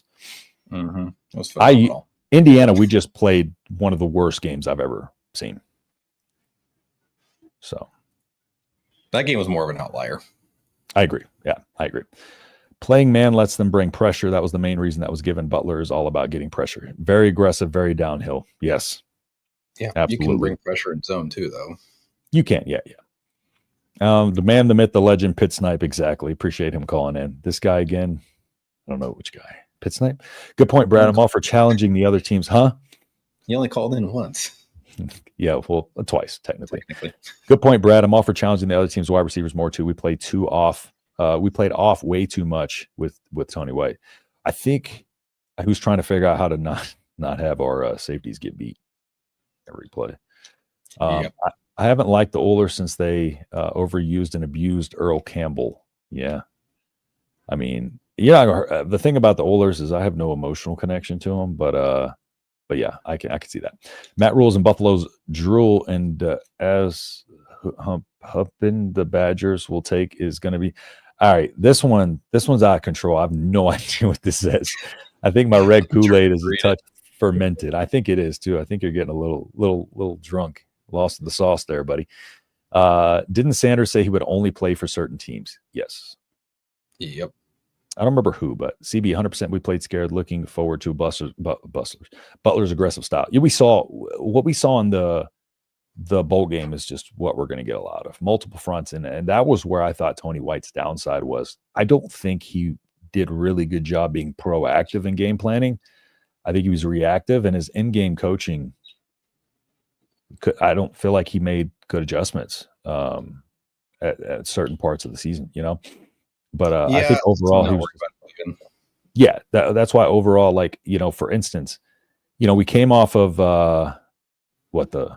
who did we play for Rutgers? Like the defense tightened up against Rutgers. Illinois. Yeah. Well, no, then we came out and then we played Indiana. Yeah, after I think we played Indiana off a bye, right? Yes, that's why I was so pissed off. And then Ohio State. Yeah, because we did. Yeah, so Indiana, and here was the problem. Against Indiana, they came out and crapped the bed off of a good performance, I believe, coming off of Rutgers. I think that was off of Rutgers, Indiana, and then we had Ohio State. And again, the Indiana game, we got blown out. He adjusted and went to kind of a 4-man front, 4 hands in the dirt against Ohio State, but didn't make that adjustment in the Indiana game. And I even said the night before the Indiana game, I said, everybody's talking about stopping their quarterback. That wasn't the answer. Stopping the run game was the answer. They just abused Nebraska. Mm-hmm. It was awful. Offer it. Even, well, you think back to that game too. It was like, what was it, like a couple minutes before half, and it was like 14-7. The score looks good, but you're watching that game and you go, we're getting our asses kicked. It's about to blow wide open. And then 5 minutes into the third quarter, it was complete disaster. Yep. Yeah. And the thing about it is it's well, that team quit at halftime, first off. Titans are on the clock, by the way. Oh, let's make bets. Well, I think we all know. We're going to draft Ty Robinson. Cam Ward. Yep. I'm putting the mortgage on Ty Robinson. I don't think there's anybody in the planet that would bet against Cam Ward going 1 overall right now. It's already been announced, basically. So, but my thing on it is with the Indiana game was the fact that the run wasn't. It's like we didn't even game plan the run to stop the run. And then Ohio State, you see how Ohio State came, because the problem was when we didn't stop the run, then all of a sudden we weren't able to pin our ears back on the outsides. Oh, we got Jackson calling in. Let's go. Oh, here we go.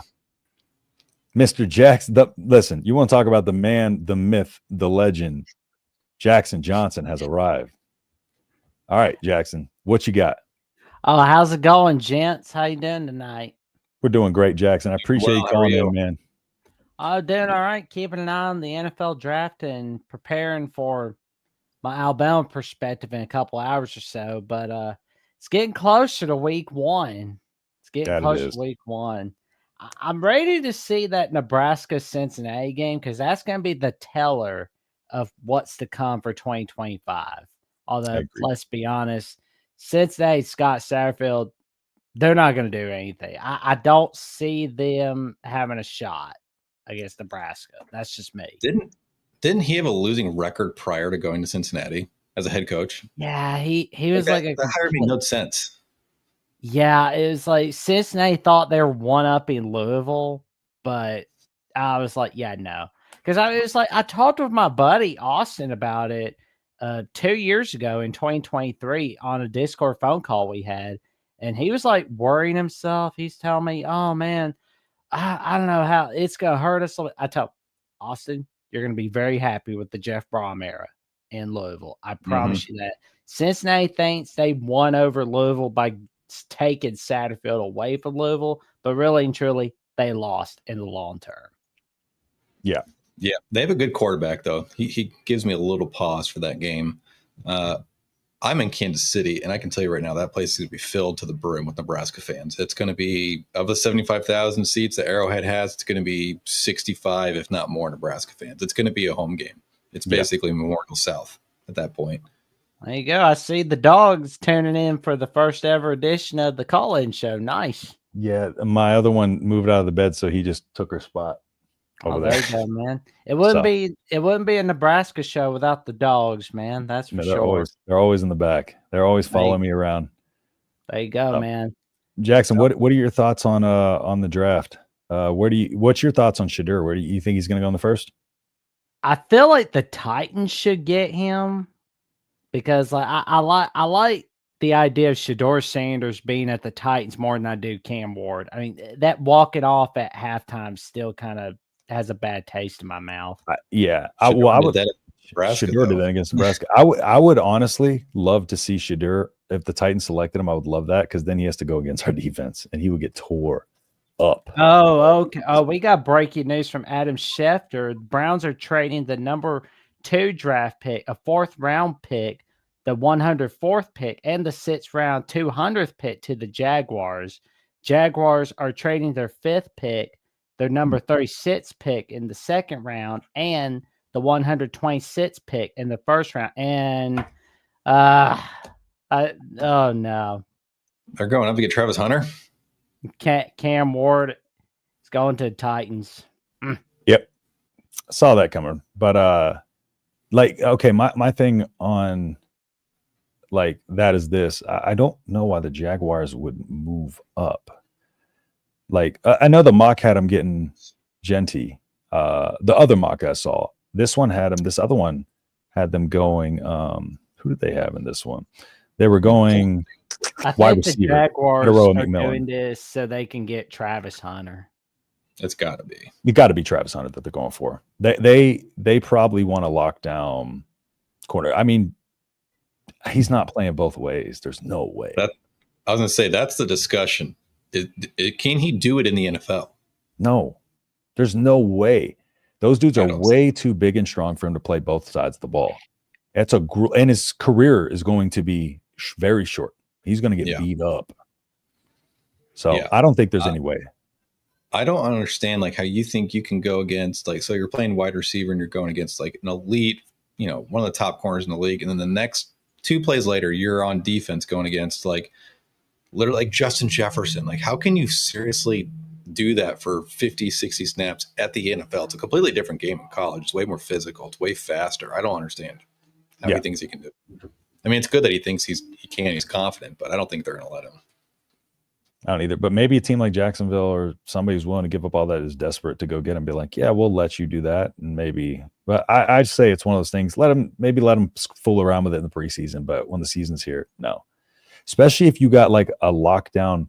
Like if you want him to be a lockdown corner, he's going to need that energy on defense with some of the dogs that he's going to go against. Mm-hmm. If he comes to, imagine him on Nico Collins. Like having to guard Nico, he would have his hands completely full.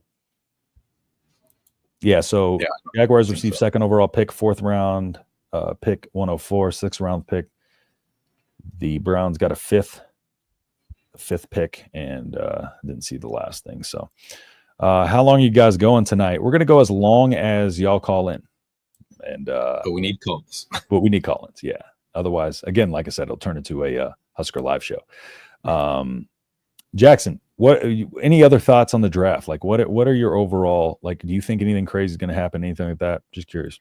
Well, I'm still waiting to see if we're going to see more trades, which I feel like we're going to be seeing at least 4 more trades tonight. But just because something to remember for those that are tuning into the NFL draft, just because somebody's a first rounder does not mean they're an automatic success. There's always that hidden gem, not so much in the 2nd or 3rd round, but like the 4th, 5th, 6th, 7th rounds.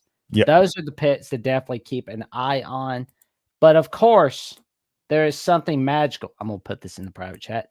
There is something magical from the voice of college football that has just released.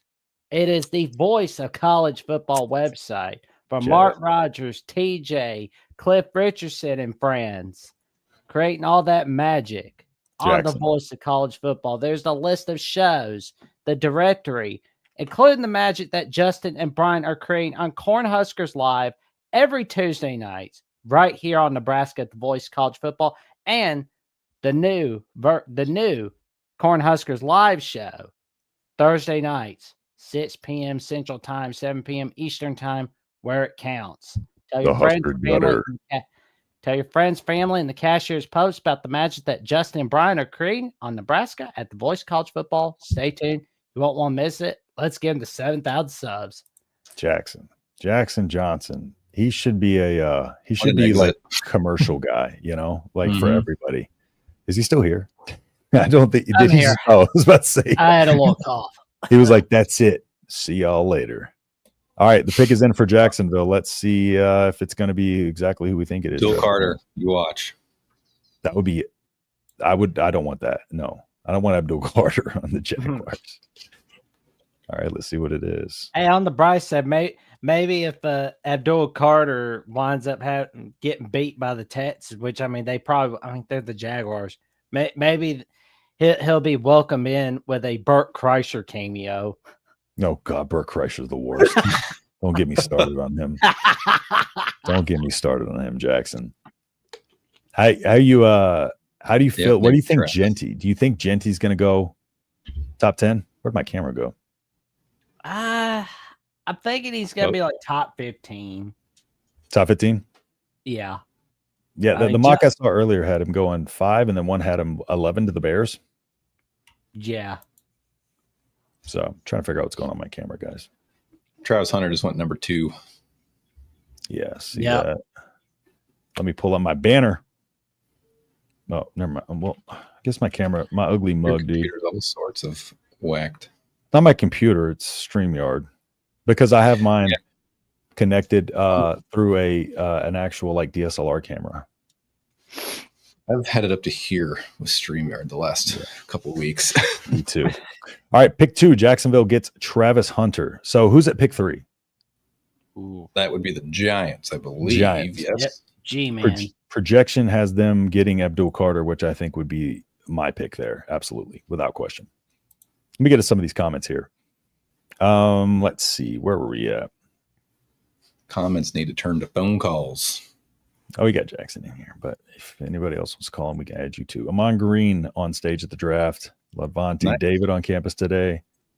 Cripes and all my restarts to wake up my mic. I left the Wi-Fi on. Definitely added delay. I was experiencing and felt like I was, oh, you're good. You're good, man. Just in what's the summary? Oh, lot. Pitt Snipe brought monkey balls on the screen. The real question is, can Indiana do that good again this year? Absolutely not. They caught lightning in a bottle. Cincy was awful last year. Nebraska beat Cincy by 3 TDs, and we still had no idea how the season will go. Cam Ward, yep. I think it's Carter for the Jags. Who I would have went with. I like Hunter, though, but only if you're going to play him at corner. Hunter is just as bad an attitude as Sanders. I don't think so. I like Travis Hunter. I think he's got a good head on his shoulders because he doesn't do any of that stuff. Like, he is focused on football. And even out there against Nebraska, what he does with the trash talk, like, he's also respectful on the field. I don't think a lot of people point to that. He just likes to get out there and chirp and all that. That's his game. That gets him going. I don't have a problem with Travis, to be honest, outside the fact they play for Colorado. Okay, so with the draft trade that the Browns made, they not only have tonight's first round pick from the Jags, they got next year's first round pick from the Jags. What that the was heck? So stupid. Well, that's going to be 2 top 10 picks. It's not going to be. Yeah, that's wild. Well, 2 top 10 picks next year because both teams are going to suck again. That's wild. That's kind of crazy. Yeah. You're gonna have the redneck dude in the stands going, "Oh no, we suck again." Yeah. Oh no. Hunter. Oh, so Hunter is a little different from Shedeur. I agree, Caleb. Yeah, I agree with you there. Hunter even said he would retire from football if they don't. He's not going to retire. He's not. No, he's all talk there. He's just saying stuff. Lil Wayne will run away from him. Yeah, Lil Wayne's with him at the thing. Michigan game at week 4 will tell us if Nebraska's the real deal if they start 4-0. Yeah, that's going to be the tone setter. The thing that's important about week 1 is, when's the last time we've beat like a Power 5 school in week 1? 2000. Oh boy, you're dating me here. They've lost every game since the Frost era, I believe. Yeah, Northwestern, Illinois, Minnesota. That's at least 3 years. 2015 was when Sean Madonna threw his puberty voice out for the Hail Mary pass. Sorry to bring that up. Let's see. BYU, gosh. Mm-hmm. Yeah. Tanner Mangum, I believe, was the quarterback. 32-year-old freshman. Tanner Mangum. Yep. Taysom Hill got hurt in that game. Yep. And didn't BYU come out and win on a Hail Mary the next week too? Yes, against Boise State, late night, Saturday night. I should know because I stepped till 1 a.m. watching that. I was like, all right, they got God on their side this year, I guess. Yep. What do we think about UCLA now? I know about the Nico situation, but honestly, are you more trash now about it? They suck. Honestly, like it's funny because I talked about Madden Iamalieva. His little brother in the 2025 class was actually going to commit to UCLA originally. So it really honestly makes sense to me that Nico would go there. It's just the matter of he got hit pretty hard in the pocket. I mean, everywhere. He ends up in a worse situation. Got hit in the pocketbooks pretty hard. Did get the money he wanted, and now, I mean, it just looks bad on my overall. It's going to look bad when he gets drafted. All that. Yeah, UCLA sucks. That was the worst game Nebraska played last year outside of Indiana. Oh, it was so bad. We came out. We just started terribly. Yeah, like they got diced up by a second string guy who hardly played. Tony White looked so mediocre in that game. We figured it out in the second half. Figured it out in the second half, but like that whole Nico situation right there is why people should learn why to make they should make decisions for themselves instead of just going by what everyone else does. Exactly. Because I feel sorry in a way for Nico, because I feel like this whole situation, if that doesn't teach him to kind of be his own man, like behind the scenes, I don't know what to tell him, because like his dad, like you saw that little PR damage control response when his dad was saying, "Oh no, I told him think it through, whatever." No, his dad 100% is in control. In fact, when his brother was coming out of high school, it was Nebraska and UCLA were like the two top schools, and then Nebraska dropped his brother like randomly one day. Just they shifted everything to TJ Lateef, and I'm fairly confident his helicopter dad is the reason why. Oh yeah, I mean Nebraska's like, I think we might have dodged a bullet. Yeah, without a doubt. Mike talking about Hunter. He don't have to watch his antics, throwing fits when he don't get his way. I mean, honestly, like I didn't really see a lot of bad like in terms of that. Like I see him a lot of times getting frustrated on the sideline because like he's trying to carry the damn team and he's like, give me the ball, because nobody else is doing anything. So I did see him do that a couple times. But I just think that's his competitive fire. Honestly, I didn't see anything like negative that I would looked at, could point to and be like, I honestly came away from the season like a fan of Travis Hunter. Okay, his biggest flaw. The Giants got Abdul Carter from Penn State. That's a good pick. Yeah, from on 3. Yeah, let me put that on. Hunter's biggest flaw is the fact that he sits in the car and waits while his girlfriend's at a party. Oh wow! Because he want to go party. Yeah, that whole thing, like I'm just gonna leave that to them. I don't really have an opinion on that. Like whatever. I mean, if it was me, we wouldn't be at that party. Yeah. But that's me, you know. What is that? Number 3. Abdul Carter at number 3. Sorry, I'm just gonna type that on here. But yeah, I mean, just as a ball player, but like again, that just shows like he's focused on, you know, football, and that just further proves that he's not out partying like a lot of these guys are doing, you know, causing off-field incidents. He's not going to be that guy. So Hunter always seems like he's just treading water and fitting in when the camera is on. And he and Shedeur and Shiloh, I think he'll adapt the locker room just fine. I agree. I think he's going to be good to have a locker. I think he's a fun guy to be around for a lot of them. And I don't really ever like him dancing on the field and all that. Like I don't, that doesn't bother me. Like, I think that's just who he is. Like he was just dancing right after he got drafted. Yeah. In the green room. Trav had a little salt sometimes. Yeah, maybe right, Mike, but I think he'll fit in. Hey, as an Alabama fan, Jackson, I want to ask you, Jalen Milroe is an NFL prospect. What are your thoughts? He didn't have a good enough offensive lineman in 2024. Because like when you look back at that whole season, he was having to run for dear life. That offensive line did not do him any solids. But I do think it dropped a lot of his draft stock when he was getting sacked all over the place. And I think those losses, they kind of hurt him quite a little bit. Good. Sorry. I think it hurt him a little bit, but the fact of the matter is, I think we're going to see him as a 2nd round pick, maybe a 3rd round pick. Not entirely sure. But I do know this: the Steelers, they're going to be getting somebody. I don't think they're going to care at this point, because they're like, we're not that desperate for Aaron Rodgers. We don't have Justin Fields. We don't have Russell Wilson. We have nobody. You don't think they get Shedeur? They're probably going to trade up for him somehow. They'll be at the end of the 1st, so they'll have a shot at him there. Oh yeah, they'll probably have to mortgage their whole future. Yes. I mean, yeah, it's a dumb move, mortgaging your whole future for one player. I agree. Let's see. Hold on. Oh yes, but my thing on Milroe is he holds the ball too long. I you know, offensive line may have been a part of it, but he holds the ball way too long. And I just think I don't know. I just think he has some fundamental flaws, but a lot of it, his time to throw is just really bad. I just feel like that comes from him not being as quick to read the field. I think he needs to work on that a little bit more. I think he doesn't have much touch either. It seems like he's always rocketing the ball in there. He doesn't loft it over. Like you see like with Dylan this year, like lofting it over that linebacker underneath that safety. I don't see that from Jalen. And coverage in the NFL is going to be way tighter too. It's like, yeah, you have to have more finesse with your throws. I don't think he has that. Mm-hmm. I agree. What are your thoughts about Nico Iamaliva and Arkansas NIL collective trying to claw back $200K? Good. Should. Yeah, exactly. I agree. That's the only way we're going to get this thing under control. Yeah, I know what you meant. Madden Iamaliva. I mean, the only rich people in Arkansas that I can think of are the Waltons from Walmart and Jerry Jones. But in all seriousness, though, Arkansas should get their money back. I mean, they got screwed by helicopter dad.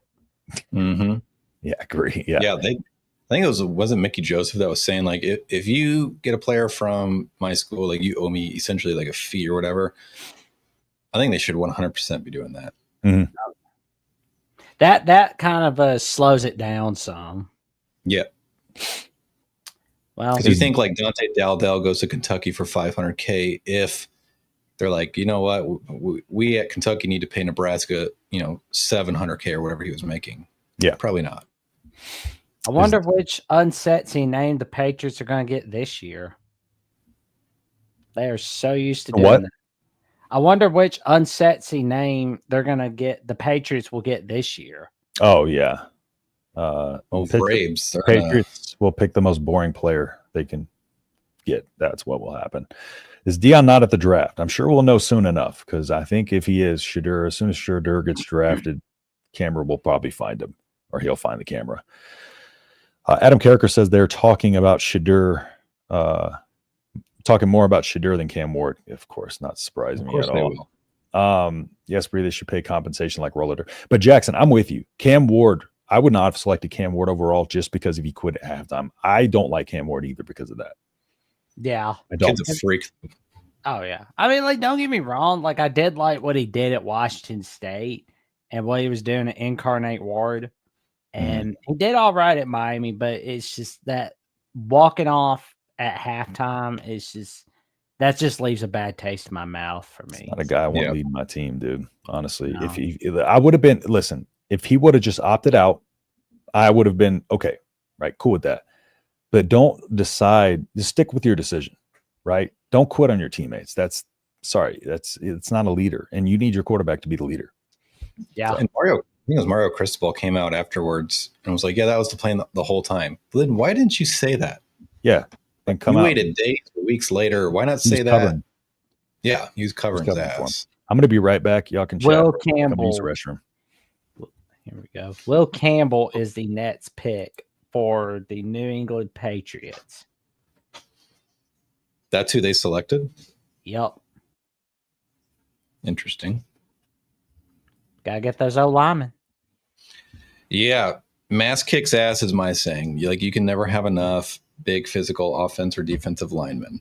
There you go. They just drafted Drake May last year, so they got to start putting some pieces around him. That was what I was saying earlier before you hopped on, was like, I hate how in the NFL they draft the quarterback and then they fill in around him instead of building up to prepare yourself for when that quarterback comes in. Because then you see guys get broken all the time. I mean, the Browns are like the epitome of doing everything wrong by continuously drafting quarterbacks year after year. And they all fail because they don't put any pieces around them.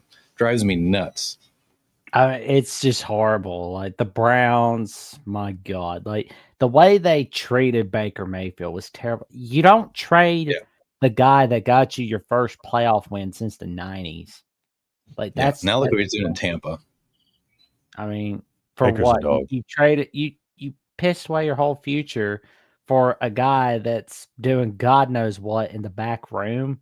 Come on. And he hadn't even got you a single playoff win. And the one time you do go to the playoffs is because you're backup quarterback. That's bad.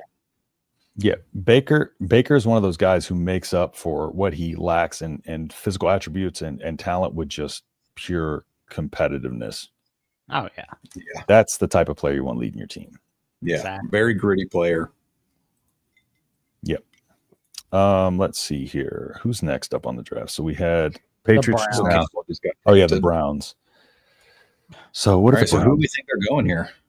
Shedeur. Who's our quarterback now? Deshaun Watson. Yeah, Deshaun Watson's not going to be their quarterback. Their owner came out and basically said they made a mistake, and they did. Screw that guy. Deshaun should have never. $250 million guaranteed, 100% guaranteed. Do you remember how that went down? He had a Falcons jersey ready and everything to go to the Falcons, and the Browns just were so desperate that at the very last second they traded for him and offered him the most 100% guaranteed money. He was going to take the most money because he knows he had all that stuff on the back just to be safe.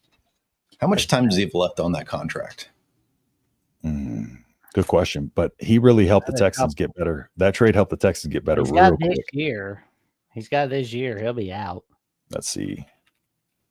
What's in contract? Because I think like if he has multiple years left on his deal, like you could potentially be in a situation where you need to pay. If they take Shedeur, you have to pay Shedeur while you're still on the hook for $30-40 million a year for Deshaun. That would be a disaster. Yeah, so he's a $35 million cap hit 2025. He's going to be an unrestricted free agent 27. So 2026, the cap hits $80 million. Jeez. Yikes. That's rough. Well, he's going to be rich forever. Oh, yeah. And if he doesn't blow it on massage parlors, which he probably will. Those are all in Houston. Apparently, the good ones are in Houston. That's why. And like James Harden was all about the strip clubs too. Like we made jokes when James Harden left Houston that the strip clubs were going to go bankrupt because that dude was always at the strip clubs in Houston. That explains why he can't win the big games in the playoffs. Yeah, exactly. I'm trying to see the Texans trade with the Browns so y'all can see what that turned into. Like just in terms of who the Texans got with it. I like about the trade is looking at them like revisionist history years later and see what actually happened. Who won that trade? No, that's what I'm doing. Because I'm trying to find it like what picks we got. I had a graphic the other day. Here's the final. Okay, so here's the final haul. So let's see. Oh, never mind. I'll keep looking for it. Oh yeah. 2022 first, Kenyon Green, 124, trade to the Browns, trade to the Broncos. So Damian Pierce, Christian Harris, Will Anderson. One of those picks was traded to the Cardinals. Two of those picks traded the Cardinals for Will Anderson. That pays off in itself right there. 105 traded the Eagles, which was Eagles for a 2024 third, which we used on Kalen Bullock, who was one of the top defensive backs as a rookie this season. Kamari Lassiter, who was our top cornerback last year out of Georgia, rookie, got him out of it. So yeah, Texans ended up Kate Stover. So they ended up with a lot of good stuff from that. That propelled them to a lot of success they're having right now. Yeah, it did. That was thank God the Clevelands are that dumb. What's going on in the draft right now? Let's take a look. Oh, they just announced the. Are y'all where are y'all at in the draft in terms of like where's it on y'all screen? Well, I'm just following through Twitter. Okay, I got it up. They just announced the Will Campbell pick. And if anybody else wants to call in too, join the conversation, the link's there too. Y'all can click in here and join the conversation too. Let us know. They should pay compensation like roller derbies, no substitute for cubic inches. I don't even know what you mean. There's no substitute for cubic inches. I have no idea what's going on there. So hold on one second here. I'm trying to find out the Deshaun Watson, like what's their plan? Who's their quarterback this year? Like that's what I'm trying to figure out. The Browns. Do we have any Browns fans in the chat? We could use y'all right now. So they had Deshaun Watson, Kenny Pickett. Joe Flacco was on 2 years ago, right? And then he went to Indianapolis. Oh yeah. Yeah. Or was that? No, last year. Flacco was last year. He's still in Cleveland. Flacco was last year.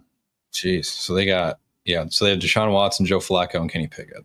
Mm-hmm. You got a guy that's 37, 38 years old, a guy that is completely tail spinning his career, and then Kenny Pickett, who's never been anything. Yep. Other than a guy that faked a slide. Yeah. I think my camera died, so I'm just letting it charge up for a little bit, by the way. All right, so let's see here. So we got Cleveland next. What are their needs? Hold on, let me look that up because I'm curious. Like I need pretty much everything except for defensive end, corner, safeties are pretty solid. Do you think they possibly go Jackson Dart? That'd be a reach. Mason Graham's the 5th overall pick. Okay. Brown's got Mason Graham. That's a good pick to pair with. I just drew a blank on his name. Oh my gosh. Yeah, they just went best DM. available on the board because I think Mason Graham was like 4th on the big boards, most big boards. So they went best available, which was good. Jameis Winston. Jameis Winston is unsigned. Mm-hmm. That's kind of Raiders at 6. You could see Shedeur go here. Yeah, this one has that or the thing is, he's going to be okay with sitting for 2 years. He's not, and I don't think his dad's going to let him do that. No, I don't think he'd be one of those that forces his way out on his rookie contract, like doesn't sign a rookie deal. He'll refuse. The mock has them taking Kelvin Banks, offensive tackle. They need lineman help. Mm-hmm. They like Genty. I did read that earlier this week, but I just don't think they can afford to go running back here, especially that high. It's a deep running back class too. Yeah. They have Amir and who else in Vegas? Amir and I have to Google it on my phone. Oh my gosh, the young kid. Oh, he's on my dynasty fantasy team. I really like him too. I'm trying to remember. I'm pulling up their depth chart right now. All right, somebody else call in. It says they had Raheem Mozart. Yeah, but they had another young kid that tore it up. Let's see. I'm gonna pull it up right here. Their 2024 depth chart. So they had Mostert, Sincere McCormick, Zamir White. That's the guy I was thinking of. Oh yeah, he's good. Zamir White. Yeah, he's. I mean, he filled in very, very well whenever he needed to. I like Zamir White a lot. All right, their pick is in for Cleveland's. This will be an interesting pick here. I'm really, really curious. Daniel Jeremiah's got Genty as his best available on his board at 3 right now. 94.6. According to Adam Schefter, Carolina is fielding calls about trading the number 8 pick. Yeah, I mean, that would make sense because they gave away their future to trade up.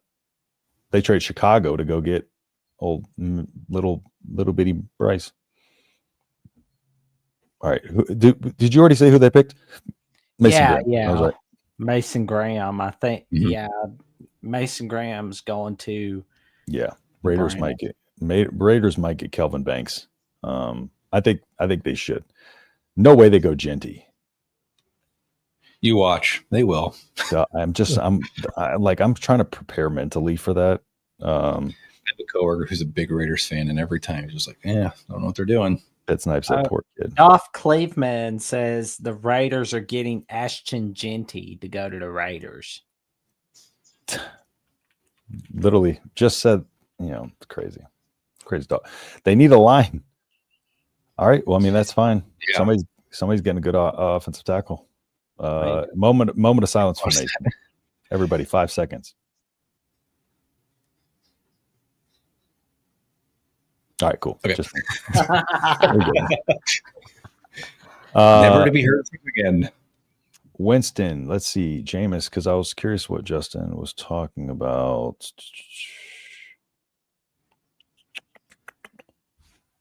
Where did he sign with somebody?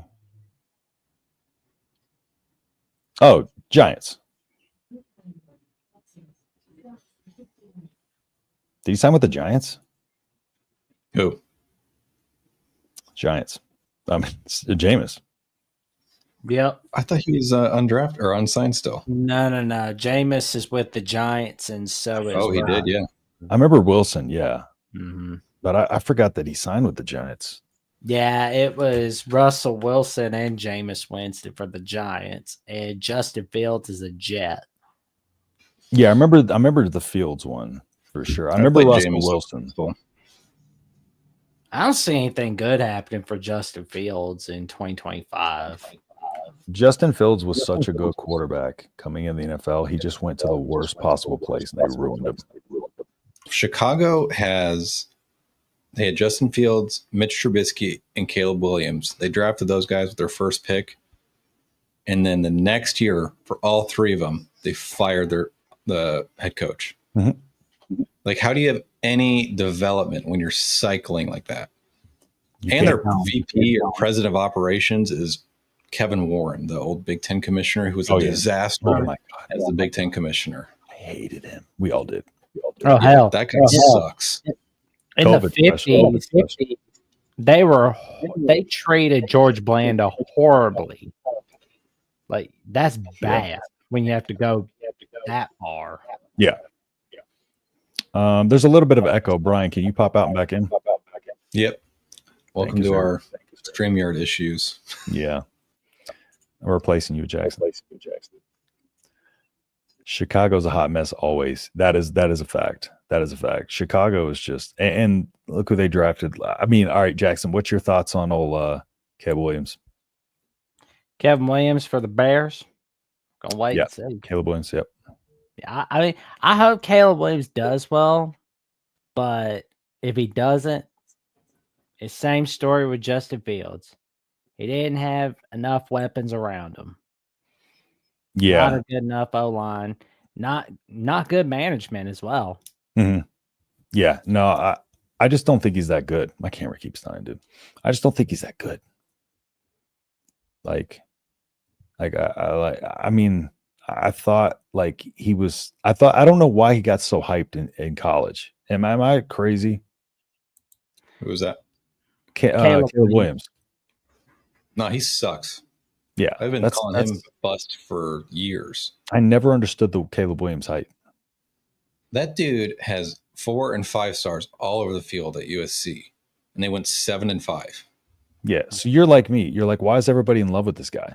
Yeah, he's 5'11", 5'10". He runs around like a chicken with his head cut off in the pocket, like he's Fran Tarkington, but has half the arm that Fran Tarkington had. Yeah, exactly. You know, that's a bold name for you there. And the fact that they traded up to get him, didn't they? Yep. And then they replaced all their staff. They gave up a lot. All right, who's the Raiders getting? Ashton Genty, they got him. Yep, they went Genty. Old Genty. All right, it happened. We said it might. Yeah, I'm shocked. Are we seeing the running back come back in the NFL in terms of you pick them in the first round? Because we went like a decade there with running backs not getting taken in the first round. We went a while. Yeah, I think there was one last year, maybe one year before that. Now you got Genty going top 10. But Genty is also an insane NFL prospect. Yeah, like he's one of those that's like, you know, if running backs don't go in the first round, Genty still has to. You know, that's kind of. Mm-hmm. But I think the running back position is kind of making a little bit of a comeback. I think it always ebbs and flows. But the NFL went to such a passing league there. It was so devalued. But so I don't know if it'll ever be what it was. Oh my gosh. But part of it too is their defenses in the NFL changed so much to where like. They basically made it so everything is a freaking check down, it seemed like. Mm-hmm. They're cover twos all the time. Everything's protecting deep. And so now you have to have that running game, and that's why Philadelphia was so good. Yes. Yeah, that team was tough. Yeah, but the balance of both. I think we're starting to see kind of how you need both, a little bit of both. They do have Ben Johnson now. That's a major upgrade for the team. You're very welcome, Chicago. True. I was trolling a Raider chat last night. They were nearly unanimously screaming for Genty. I don't blame him. It's much sexier to draft like a Genty type of player than it is an offensive tackle. the first round is so loaded with offensive line talent, though. Like, congrats, you're going to get him 3 yards of carry because you have nobody to block for him. Yeah, that's the thing, right? Like, is he going to be able to like play behind a really bad O-line? I know he breaks tackles like nobody's business, but it's a whole different level of talent than what he was playing in college at Boise State. Yep. So, and on top of that too, like they have one receiver threat in Vegas. They have one tight end threat, which is damn good, Brock Bowers. But like they don't have a lot of weapons. Mm-mm. So that's why I think you just go heavy on the O-line, build your team around that. Now, even Coach Rule said that the other day. Everything starts with the line. Oh, we all know that. Yeah. I mean, everybody should know that. But again, it's like, this is why the Raiders have been kind of bad for as long as they have. Total agreement again, to hell with sexy picks. Go big in the early rounds, I say. I just need O-lineman to fall, so this is fine. Texans just need O-line bad. Yeah. Chiefs need tackles, so I'm fine. You guys take Chiefs. Ahmad Membo from Missouri is drafted by the Jets. All right, slow down, Jackson. You're ruining everything. That's Jackson's doing literally what I said I hate, and that's when like Twitter ruins the picks. That's why I'm staying off Twitter now. Jackson. No, I'm just playing. Jackson, do you have an NFL team? That was a quick pick. Yeah, the Titans are my NFL team. Oh, I'm sorry. Yeah, I know. He's got to go against my boys. Speaking of Titans, they're not wearing the Oilers jersey anymore. We bullied them out of it. They wore it twice against us. We beat them both times. I'll be honest. I kind of feel like the Oilers' history should be with the Houston Texans. Honestly, you know, like how the Browns' history like was with the Ravens at first, but then eventually it was given to the city of Cleveland. Mm-hmm. I feel like that should be the same way with the city of Houston. You know why it won't? Because the guy who sold Bud Adams, the guy who sold the team to Tennessee, who is hated in Houston, and again, he has the same last name as me, so very hated by my family. When he sold them to Tennessee, he hates Houston. He hates Houston. Sold them to Tennessee, and he made his family promise him that, you know, whoever takes over the team after he dies or whatever, that they would never give us those jerseys back. They made him promise that. And so that's why, like, even with our jerseys, if we wanted to do powder blue, the Titans have to approve it to let us do it, and they won't. That's how petty they are. That's why we could only do the powder blue accents. That's an insane level of just stupid petty. And then to wear them twice and just beat them. Oh my God, it felt so good. Sorry, Jackson, but that felt so good. Yeah, man. It's like, why are there so many D-bag owners in the NFL? Like, can we have like a nice person own a team for once? Like somebody that actually knows their football and is actually nice. Like, not somebody that's like throwing their hot dog at one of the fans or something like that. Yeah. Well, look at David Tepper, the Panthers owner. Like, he's a D-bag. He has no knowledge of football, but he's calling all the shots. He doesn't let the GM or the coach call any shots. And they've kind of vaguely openly talked about it, but hinted at it, that they're not getting to make the decisions they want to make. And that's why the Panthers suck too. David Tepper, their owner, is an idiot. And you get these people who like, oh, I've built up, intel. So I'm going to go be a football owner and make football decisions now. Like, it's like the Dunning-Kruger effect, because you're good at one thing and watch something else. You think you could just master it. I wish like the fans could do like a recall on owners that are doing a bad job. Like that would be cool. Like, especially for guys like David Tepper. Yep. I agree. Oh, he'd get out immediately. Yeah. For those watching, click the link if you want to call in and join the conversation with us. This whole story of the Oilers to Tennessee is worth a watch on YouTube. Sons of bitches taking colors and emblem was just intention. Yeah, agree. Oh yeah, I didn't pull it up. Sorry. Yeah, the fact that like we had to create our own like H-Town blue color, and like only were able to put a certain percentage on our unis. Oh, we got Caleb in here. Caleb's done holding his baby. What's up, Caleb? How are you guys? Pretty good, man. Good. How are you feeling? I'm doing well. The baby's down now, so and our 4-year-old is fast asleep, so everything's great. Oh yeah, appreciate you calling in, man.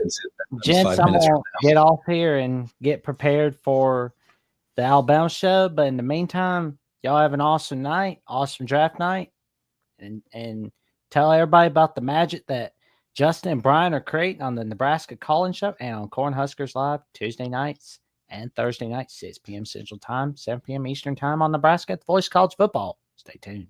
Mic drop. All right, Jackson. Appreciate you, brother. Thank you, Jackson. See you, gents. All right, later. Caleb, what's up, man? What's up, guys? Man, I feel like I talk to you guys on Twitter all the time, and this is the first time we've talked in person. No, awesome. I know. No, On Twitter, man. Yeah, appreciate you. Appreciate you calling in. All right, what are some of your thoughts? What do you want to talk about? Oh man, recruiting. Interesting thought. It'd be ironic if Jackson Cantwell did the whole Dylan Raiola thing, commits to Georgia this week, and then in December, a week before signing day, flips to Nebraska. That'd be super ironic. Dude, honestly, like Nebraska was, I do think he really enjoyed his time out here. I think Nebraska, it could be one of those teams that sneaks back in there, fighting an uphill battle. Trey Taylor. Huh? If we get Trey Taylor next week. Yeah, which, I mean, look, I'm not a betting man. Yeah, but if I was, I feel very good. Yeah, bet right now. Yeah, good for him to commit. He just got there today, I think. I saw you guys interact on Twitter a little bit, and he might be filming his commitment video, from what I've heard. Yeah, I've talked with him quite a bit privately. We were supposed to have him on after his last visit to Nebraska back in, what was that, May? We were supposed to have him on, and then StreamYard had all tons of issues. He's a cool kid. River life. Yeah. Yeah. He seems like it. Seems like he's got a good head on his shoulders, so it's fun to watch that. Yeah, he would be an excellent get for us, without a doubt.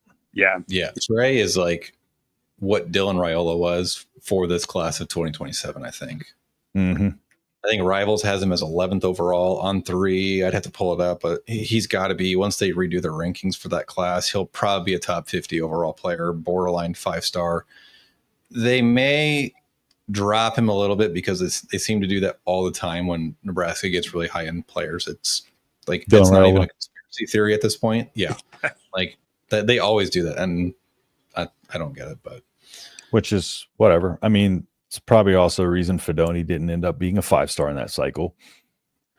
Well, the guy that does on 3 is like a Georgia alum or something, or he's involved with their collective. So like there's inherent bias, which drives me nuts. Yeah. No, and the thing about on 3 is I've never really liked their recruiting rankings. I always use 24/7. That's just been my go-to. I feel like that's the tried and true one. Outside of that one time, that player, do you remember that happened in 24/7 where that player, like, it was a fake player, and yes, and he actually got rated as like a 3-star? There's a documentary about him. He committed to Oregon, I think, or Washington. Bro, that was funny. Did you hear about that, Caleb? You ever see that? No, I didn't hear at all anything about that. I think, when was that? Like a couple of years ago, or it was a few. It's been a little bit. I can Google it real quick.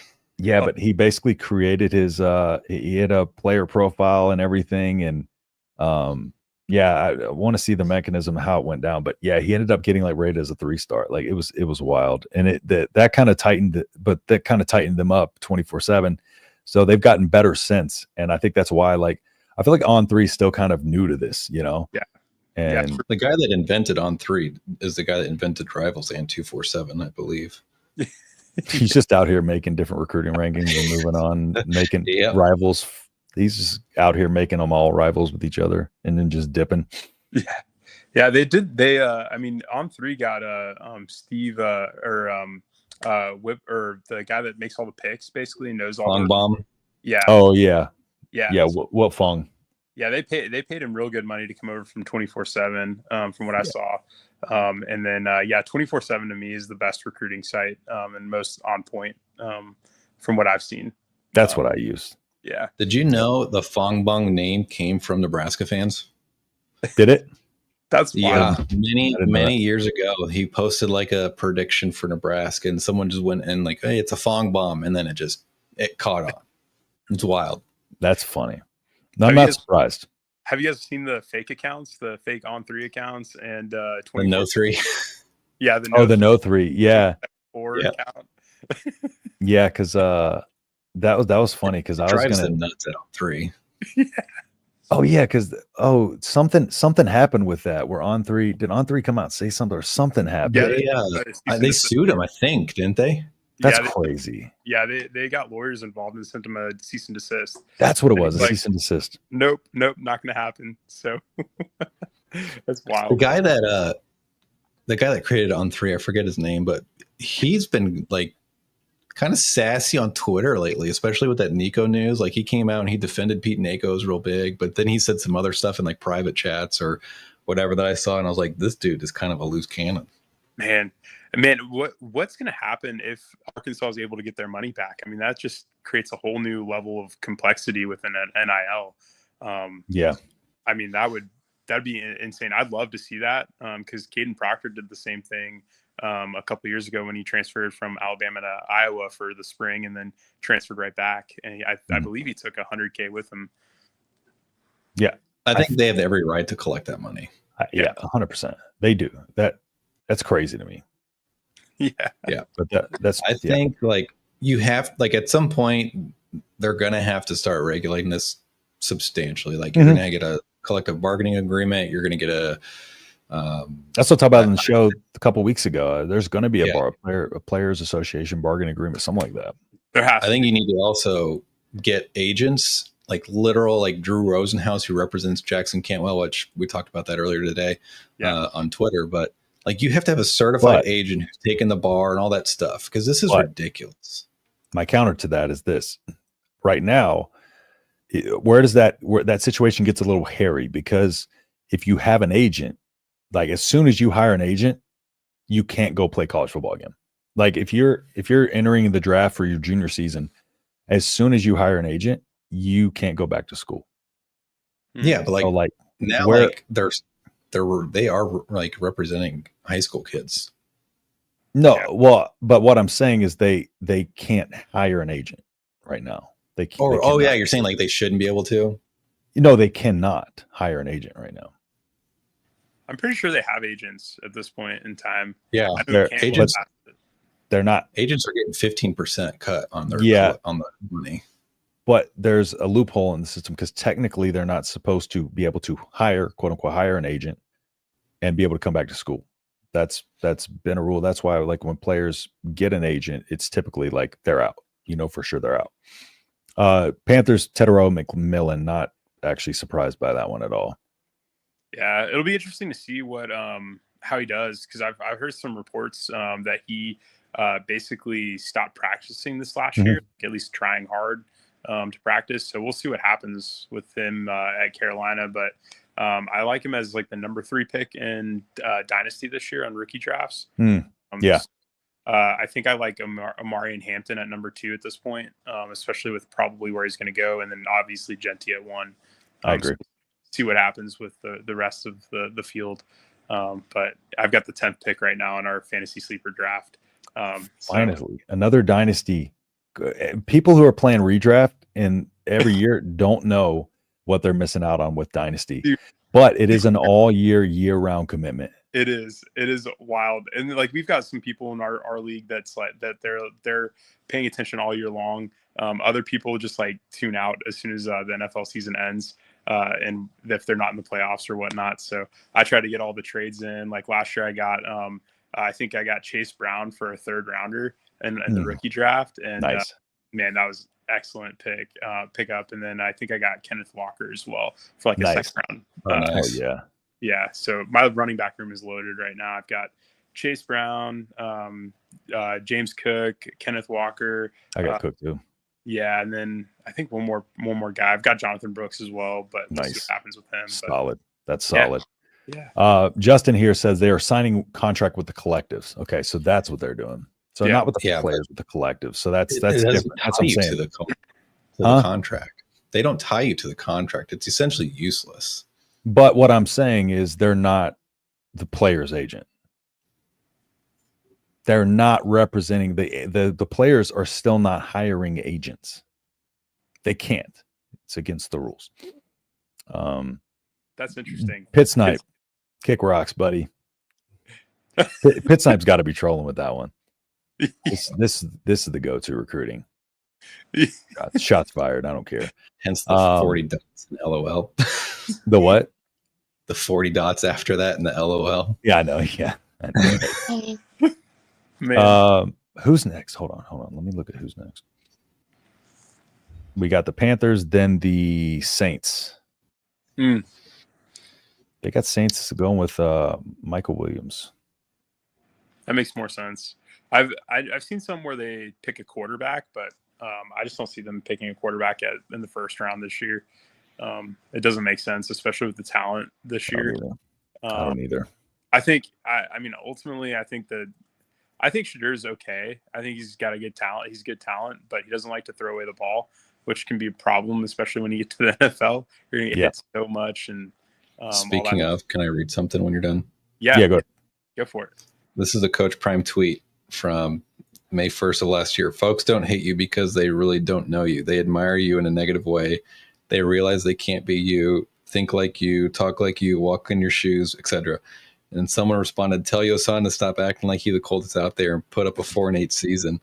And then Coach Prime today said, he'll be a top 5 pick.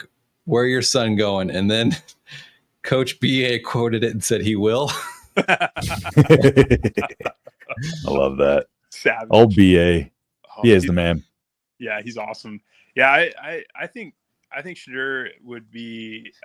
It'd be interesting if he gets to the second round. I would say he's probably going to be a giant. If I were to have to guess, if he gets there, that would make the most sense. I think I heard an argument, or you guys were talking about it, but he's got the most.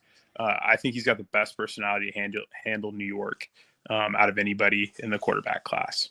I think he's got like, you have to have this edge and this confidence about you that like because there's so much noise in New York. As soon as you start messing up, they're calling for your head. I think he has that, like, I'm so good, I don't care, that I don't believe them. I'm just good. And it doesn't I don't think that gets to him. And he's being Deion's son, he's so used to getting outside noise. 100%. I mean, he's born with that outside noise. So. I think he feeds off of it. Yeah. But in the Giants, I mean, they would be the one to take a quarterback that's not going to end up being pretty good or end up being good at all. But I would like him to go to a really bad team, so that way he gets suck, tore up, and has nobody to throw to. I would love that. You get Wan'Dale Robinson in New York and Neighbors. Malik Neighbors, stud. Mm-hmm. Yeah, he's legit. All right, Saints pick is in. Let's not. Are you Caleb? Where are you at? Is he at the podium now? Yeah, he's at the podium. I'm on YouTube TV watching it. Yeah, me now. too. So I'm just making sure we're synced up here. Yeah, your boy from the Alabama show. He was Jackson announcing it like when they were putting in the previous pick. It's like pick 6, and he's like, "All right, guys, pick 8." Kelvin Banks. Yeah, where's he getting this info? Twitter. Yeah, it just goes to Twitter very early if you follow the right people. Okay. I unfollowed a lot of those guys because it ruins the draft, man. Yeah, it's not fun, and you don't get to watch the reactions and or react to it in general. Yeah, exactly. You're like, oh, cool, great. It's I just see a blurb on Twitter, man. That's yeah. Brian, he said he was trying to get a rise out of you. Yeah, I got receipts. I sent them to Justin. Reporting my news. All right, I love it. That's Kelvin awesome. Banks, I like that pick. Yeah, I like that pick a lot. I like Kelvin Banks. I wish the Texans would have been able to trade up and go get him. Yeah, that would have been nice. Texans need offensive linemen for sure. Yeah, interior we definitely need. So yeah, you're a Houston fan. Yeah. How do you, Sorry, first off, the how do you feel about the Warriors fans complaining about the officiating? I have no idea how that happens. I mean, sure, but that's crazy to me. Call it like who cares? They could point at like two plays. There was about 17 we could point at. And Draymond was like, he was throwing fists out there. It felt like Draymond threw an elbow and we got called for the foul. Yeah, it was Draymond being Draymond. And then he knocked Amen Thompson into Jimmy Butler. Yeah. I mean, it was wild. I mean, it's officiated, right? We're Nebraska fans. We have officiating stuff all the time. That's a problem. So there's a whole clip on it. Game 7 of the Warriors. Remember, there's a whole clip on it of them basically. Yeah. There's a 2.5 minute clip of all the bad calls on YouTube. Yeah. That's how bad that game was. Bears pick is in. But yeah, go ahead, Coop. Sorry. Bears. Yeah, no. What do you think of the Astros this year and the new looks that we have, especially in the infield? Now that offense is getting hot. Finally, we're trying. But the thing about the Astros is, I tell people every season, I'm like, the season starts the All-Star break because the Astros, like, I think started 7-9, like 7 of the last 8 seasons, which is absurd. So with baseball, it's a marathon. So it's all about getting hot at the right time. And I think people who like watch baseball year in and year out, like I watch every single Astros game. Astros, besides Nebraska, it's like Astros and Texans are like 2A, 2B. Probably Astros a little bit ahead of them. And then the Rockets behind them. But the thing about it is they just needed not a lot of new bats. They just need time to kind of gel. We've had that core of guys for so long. Now we got a lot of different pieces, and it's just going to take them time to get going. And it seems like they're finally getting there. A little bit on the offensive side. I like how they're looking, especially pitching wise, and great. Offense now is starting to click, and defensively we look good. Cam Smith, oh man, in right field is insane to watch. I was gonna show you a card. Yeah, Cam Smith is awesome. That catch he made 2 games ago out in right. That was crazy. It was stupid. He shouldn't have made that catch. I got a card, by the way. Jeremy, I got offered $21,000 for this card, and didn't take it just because I was like, it's a long hold. Jeremy Pena, I have a 1 of 5 autographed rookie card, gym mint condition. I paid $3,800 for when he was in the minors, and and then I got offered like 22K after he won the World Series MVP. But I'm like, screw it, I'm just holding it. Yeah. Ooh man, he's good. He's gonna be so good. He's got the worst luck this season. His expected batting average is 320, and he's hitting like 253. Yeah, he's a menace, and he's incredible on the defense too. Like just so fast and so quick. I mean, he's beaten out so many balls that should have been outs for other players. I mean, it's wild. He's crazy. Yeah, and he's ripped. He's shredded. Oh yeah, he's jacked too. Yeah. Who do we think the Bears take? Oh man, offensive line everywhere. Maybe running back. Are you a Bears fan, Brian? My uncle is. You're. Yeah. My uncle's a big Bears fan, so I'd say I don't even know who they'd pick. They've got a lot of holes. You go defense here, probably defensive lineman, maybe a corner, but. Yeah, we'll see. But yes, if you go D line, I'm trying to think. Let me look at the D line. Who they got left on the D line here? They need help on Michael Williams edge, but let's see. Who is it? I have mine muted, so let's see. Just waiting for the Bears selection to change. God, shut up, Goodell.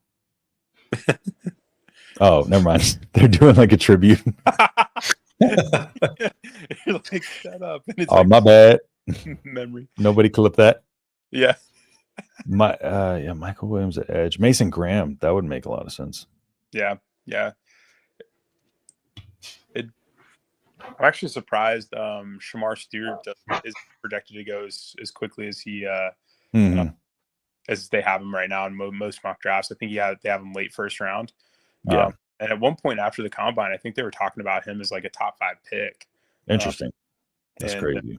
Yeah, which is wild because I don't even know what his production was like in college, but I know he wasn't on my radar. But he was just a freak tester. Yeah, so that'll climb you up draft boards real quick. Yeah, I mean, it'll be interesting to see where Ty goes. That'll be interesting. I hope he goes in the second round. I still think he's third, but Yeah. that's just me. But of course, I'm rooting for him to be second. But I still think he goes third. Yeah, Brian, where are you at with that? Age. I think the NFL is worried about his age. Mm-hmm. He's like 24, 25 years old. You're going to get a 4-year rookie contract and maybe a 2 or 3 year second contract, and then he'll be done. I mean, that's plenty of time in the NFL, but they want a guy that's 22. Yeah. Yeah. How are we feeling about Colston Loveland there? It's an interesting pick. I don't know what the intrigue is for him specifically to be. There's a really good defensively already, but yeah. I don't know what the intrigue for him is going to be for him going first in the tight end space. He's got good measurables and he tests well.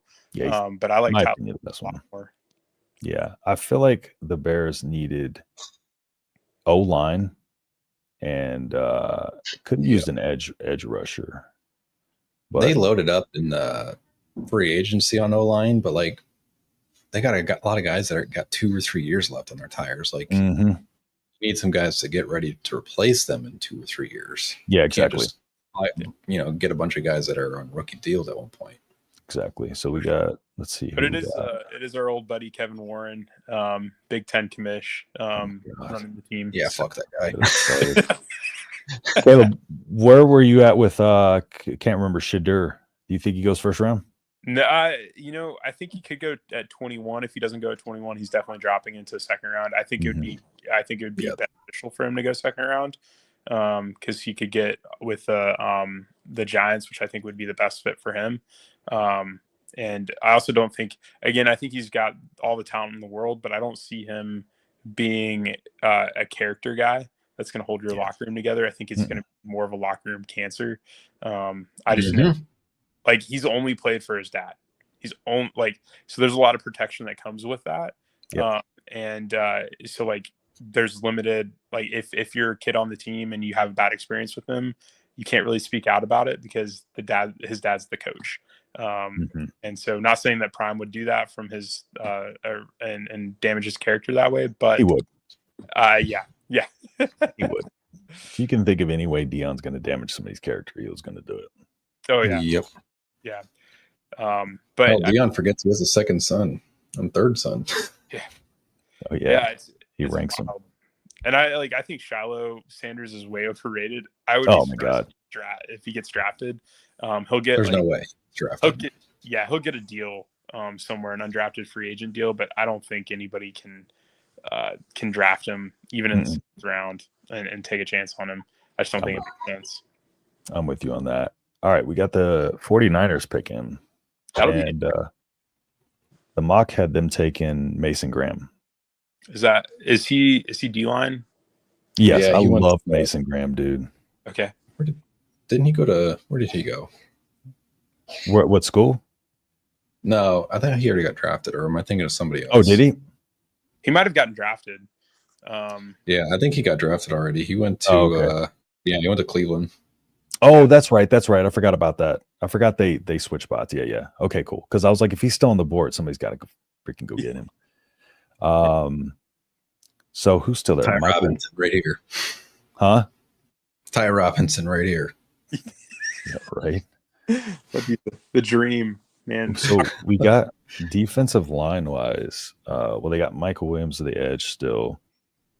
Walter Nolan, Ole Miss, is here, projected to Miami, pick 13. Let me see what their needs are. You've also got brother from Ole Miss still on the board. Let me look at the 49ers. Did you guys see Shiloh's 40-yard dash at Colorado's Pro Day? I did not, but I'm guessing it was the 4.6 range. Yeah, what was it? Did they post it? They probably lied about it, but I have zero trust in that dude. Yeah, I saw the video and he looked really slow, but I couldn't tell if it was slowed down or not. They didn't have any times there. I think the 49ers get Michael Williams. I feel like like they can't pass him up. Give me 2 seconds. I found it on Twitter. I can pull it up because It's apparently 40 he didn't time? run it straight. Yeah, apparently he didn't run in a straight line either. Bro, dude's so dumb he can't even run straight. I'm gonna pull it up real quick.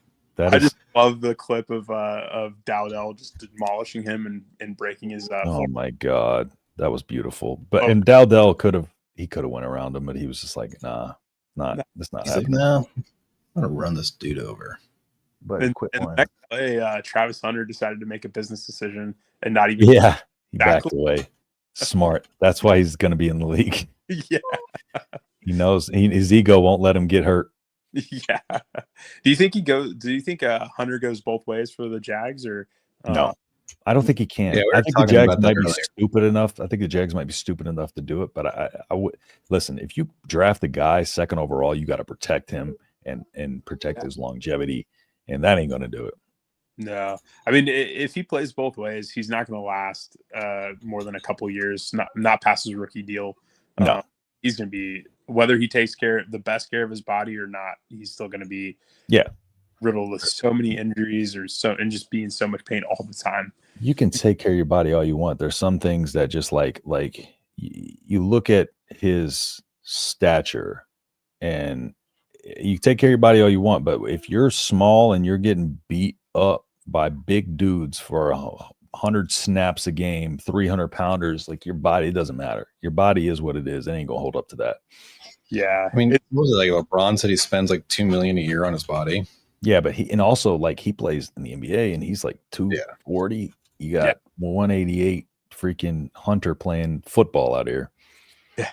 Did you pull it up, Brian? Yep, I'm pulling up here. I just got to pull up the screen share in just a second here. All right, waiting on the Niners pick. I think it's got to be Michael Williams, but I'm not sure. Let's see. Yeah, pull it up. I'm really curious to see this. Okay, let me see. Shiloh's whole 40 thing, 4.7 was it? What was the time? It doesn't say the time in this post, but it is pretty freaking hilarious the fact that he doesn't run in a straight line. Oh, they got a grunt. They got a jarhead announcing the pick. I'm gonna back it up real quick. Hold on 1 second. Let's see who the 49ers pick real quick. Hurry up. I'm surprised the Marine can read. I'm allowed to say that, all right? You served. Yeah, I served with a lot of Marines too. I was at a Marine Corps battalion. Okay. I was never on a boat. I was in the Navy, but I was never on a boat. I was Greenside. I was attached to Marine Corps commands, believe it or not. Nice. And, did he announce it? Or is Goodell announcing it? No, I think they were talking about something. I would have said we could have watched his 40 beforehand, but he might still be running it by now. So let's just wait for the pick. And throwing out the shade left and right. Yeah, my German Shepherd just sitting over here, just like looking at me, panting, whining. All right, come on, hurry up. All right. Looks like he's gonna read it. Yeah. Michael Williams. Yep. Yeah, Georgia. That's a good pick. I like it. Yeah, they needed D-line. I know they need D-line for sure. O-line and D-line. All right, let's hold on. Let's watch this 40 time. Yeah. Let's make it bigger. Full screen it. Brian. Whoops. Not us. That was my fault. Bye y'all.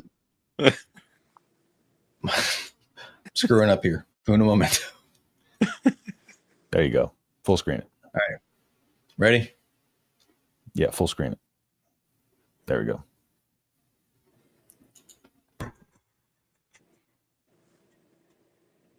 Wow, he's my dude, that's not even close.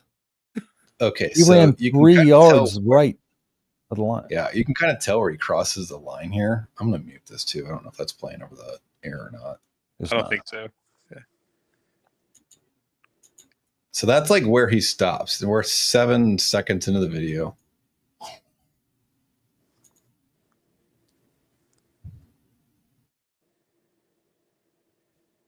He drifted 3 yards to the right. Yeah. Oh my gosh. Bro has he lined up on the lines. Like, just keep your feet on the lines. Yeah.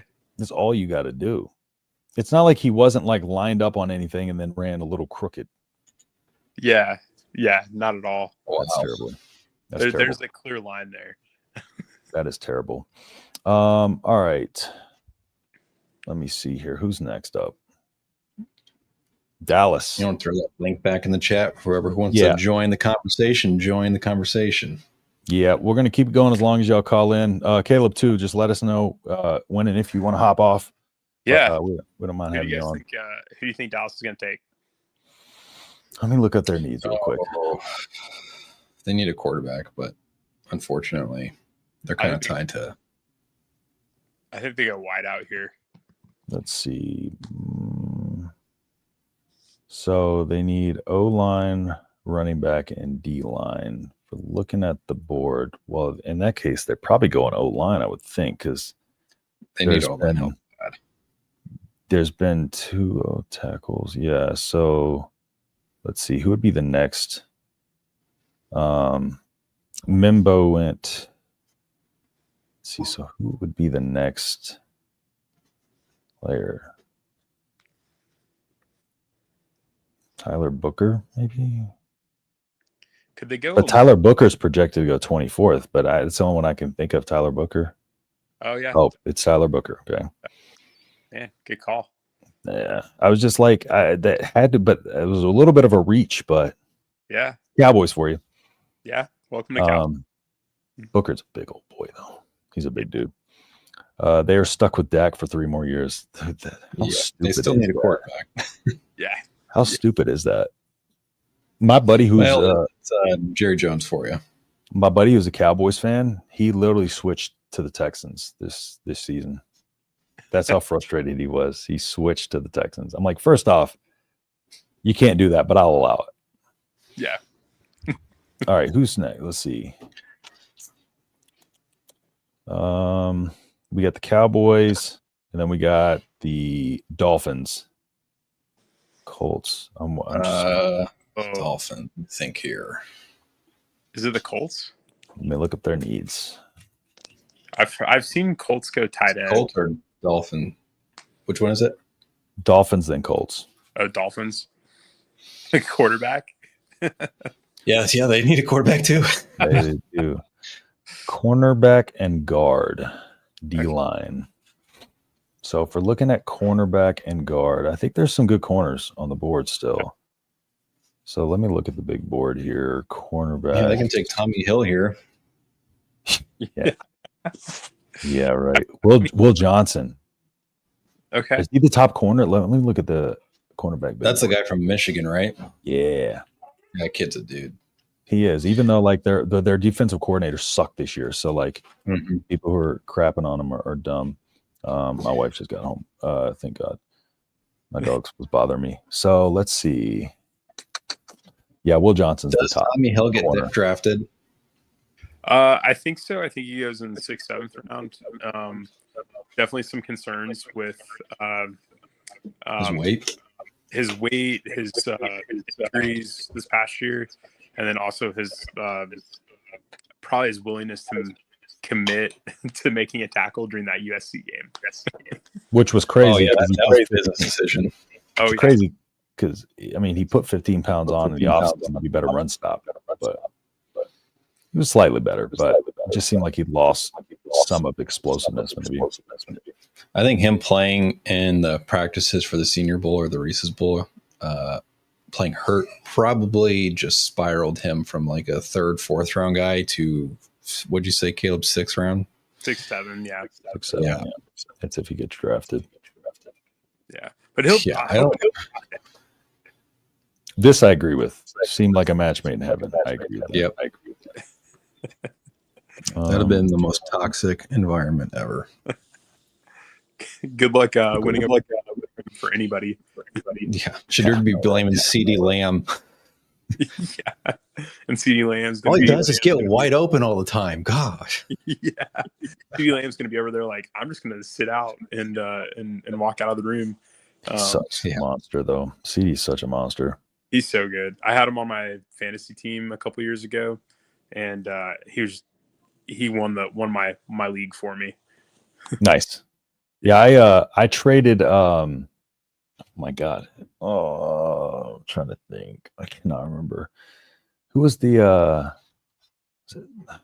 I traded like Tyler Lockett in Dynasty. I traded like Tyler Lockett and like a 25 second and a 26 second for CeeDee Lamb. That was crazy to me that I pulled that trade. How on earth? Yeah, the dumbest trade I've ever made was I traded our first year of Dynasty. I traded away what's his name, Jahmyr Gibbs, Keenan Allen.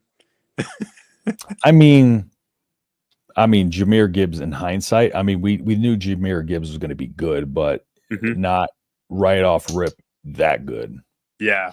Nobody expected him to be better than Mr. Old Bijan. Yeah. He's been locked down. Atlanta. Just don't know how to use him right. They did well this past year. Like Brian, he's echoing. I am too. Can you back up? Oh no. I think. Yeah. Well, let me wait. Brian, leave first. Yeah, I'm gonna back out. I'm hearing myself.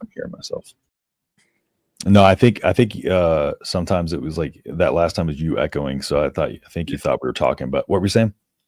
Yeah. So I thought Bijan did a great job. They did a great job in Atlanta using Bijan this past year. Yeah, still not better. Optimal, but way better than old Arthur Smith. Just not taking advantage of like all he offers. He's unbelievable. He's incredible, and to watch, like, I mean, Tyler Algier is good in anyways, but not Bijan level good. And the way that close. Like I remember I had Bijan on one of my fantasy teams, and when Arthur Smith decided to hold him out for the game, and he only got 2 snaps that game, I was ticked. I bet, dude. I had him on my team, but I luckily had a good enough team to bench him. Oh man, yeah, it was so hit or miss every year, at least the first year, his rookie year. But this past year, it was a little bit more consistent. I felt like I'm in Atlanta, so they talk a lot about Atlanta sports. Do y'all think? Question here: do y'all think if Bijan was used in the way Gibbs has been used, that he would be better? I think he's a better talent. Yeah. I think he's a better true running back talent than he is scat back. I feel like Jahmyr Gibbs is like the future running back style. Jahmyr Gibbs is the classic run downhill, but I can still get open and catch like a 3-down back, like an Adrian Peterson, maybe a little bit slower. But Jahmyr Gibbs is more of like the new style of back, not as durable to go between the tackles every play. But Bijan Robinson can do it and break tackles. Yeah. So I feel like he's the more complete back. Jahmyr Gibbs just happens to play in an offense that utilizes him to his full potential. Yeah, he's explosive as all hell too. He's twitchy, so twitchy. Dude, it's unbelievable watching him play. Yeah, it's fun. It's fun to watch though. Yeah. Who did I think? Oh yeah. I think Will Johnson. That's it. Is there pick in? Yeah, it is in. Yeah. See this. Brian, you want to say let's give it to 3 o'clock. If nobody else calls in, we'll call the show. 3 o'clock. I mean 3 hours. 3 hours. I want to say there's Dion. Yeah, we can stay till 3. 3 hours. Hit the 3 hour mark. We're at 2.5. Awesome. See if somebody else wants to call and join in. I got the link in there. Guys, thanks for having me on. And hey, thanks for calling in, Caleb. And every Thursday we're going to do it. So, man, if you want to call in every week, feel free. Yeah, you got it, man. See you guys. Appreciate your support too, man. Thank you so much for that. Thank you for calling in. Appreciate it. All right. Have a great night. See you in the chat. I like Caleb. He's a cool guy. Cool dude. We DM on Twitter quite a bit. I give him the inside scoop a little early sometimes. Nice. I did that with a couple people for a while. Like 402 bone, because I was putting it in a group, and then like everybody's like, you're BSing, and then what happened? And so I got tired of everybody saying I was BSing, so I just started giving it to. Yeah, kind of like the Harley Gilmore story that was apparently fake news, but wasn't fake news. Pit Knife's at 3. Okay, where's your liquor? I got some other stuff I'm gonna smoke after we get off. I don't really drink liquor. I don't either. Oh, they went D tackle. Okay. So Kenneth Grant destroyed USC as the second bullet point. Man, I have to say it was magical watching the duo of Gibbs and McGibbs and Montgomery last year. That was fun to watch. Yeah, they're freaking good. They are. That combo's perfect. Honestly, Detroit could have won the Super Bowl if they didn't have so many injuries on defense. I mean, they were just dropping like flies. The Texans, can we talk about how the Texans went into Detroit and like if CJ Stroud didn't underthrow an obvious touchdown, we would have been up like 31-7 on them. And instead it turned into a pick. They came back and beat us by like a touchdown. And we were missing Nico, like all of our receivers and everything. We had the Lions right where we wanted them to. Speaking of Nico, that's a Dana Holgerson Dykeel Shorts guy. Nico Collins, monster, bro. Isn't he? Yeah, he played at Houston. Michigan. Tank Dell. I'm thinking of Tank Dell, yeah. Yeah, Tank Dell played at Michigan. He was a stud. That leg break is rough, dude. Yeah. Do you think he'll come back at all? I mean, that's bad. The problem is I don't know. Like, I think if he was bigger, like if he was a bigger guy, more solid, I think he could come back and have a serviceable career. Still wouldn't be the same. But the fact that he's so little on top of having to come back from such a devastating injury that nobody's come back from. RG3 was the closest to what happened to him. His entire knee, like he dislocated, not his kneecap, he dislocated his knee and tore every ligament in it. That's like happened like one time in the 60s, something like that. Yeah. Right. There was one. Good. I was say there's one injury too. I think it was Lattimore was his last name at South Carolina. That running Marshall. back. Yeah, man, that knee injury he had was brutal. Yeah, remember Willis McGahee's when he got hit right on the knee against? I was watching that game against Ohio State, and then they showed like the camera view like perfect replay of the knee, just and I was like, Watch oh me. my gosh. They showed the slow-mo camera view of like the helmet going into the knee, and there was like no resistance. It just the knee was just immediately as you see my weird fingers. Holy crap. Talking about his knee going back. Yeah, I'm very double jointed. So like I used to like convince people that like I broke my finger. And I got like ridiculously Kuiper's thumb too. Got weird stuff going on over here. What was the hardly fake news? That was a story I did about him being not on the team and potentially being kicked off. I posted it 2 days before Rule talked about it, and somebody tried to say it was not true, which somebody I knew 100% certainty it was true. That so somebody I had to suspend the video until it was a little more public. That somebody is another content creator who gets mad whenever somebody else has more info than him, which we do. And he takes it upon himself to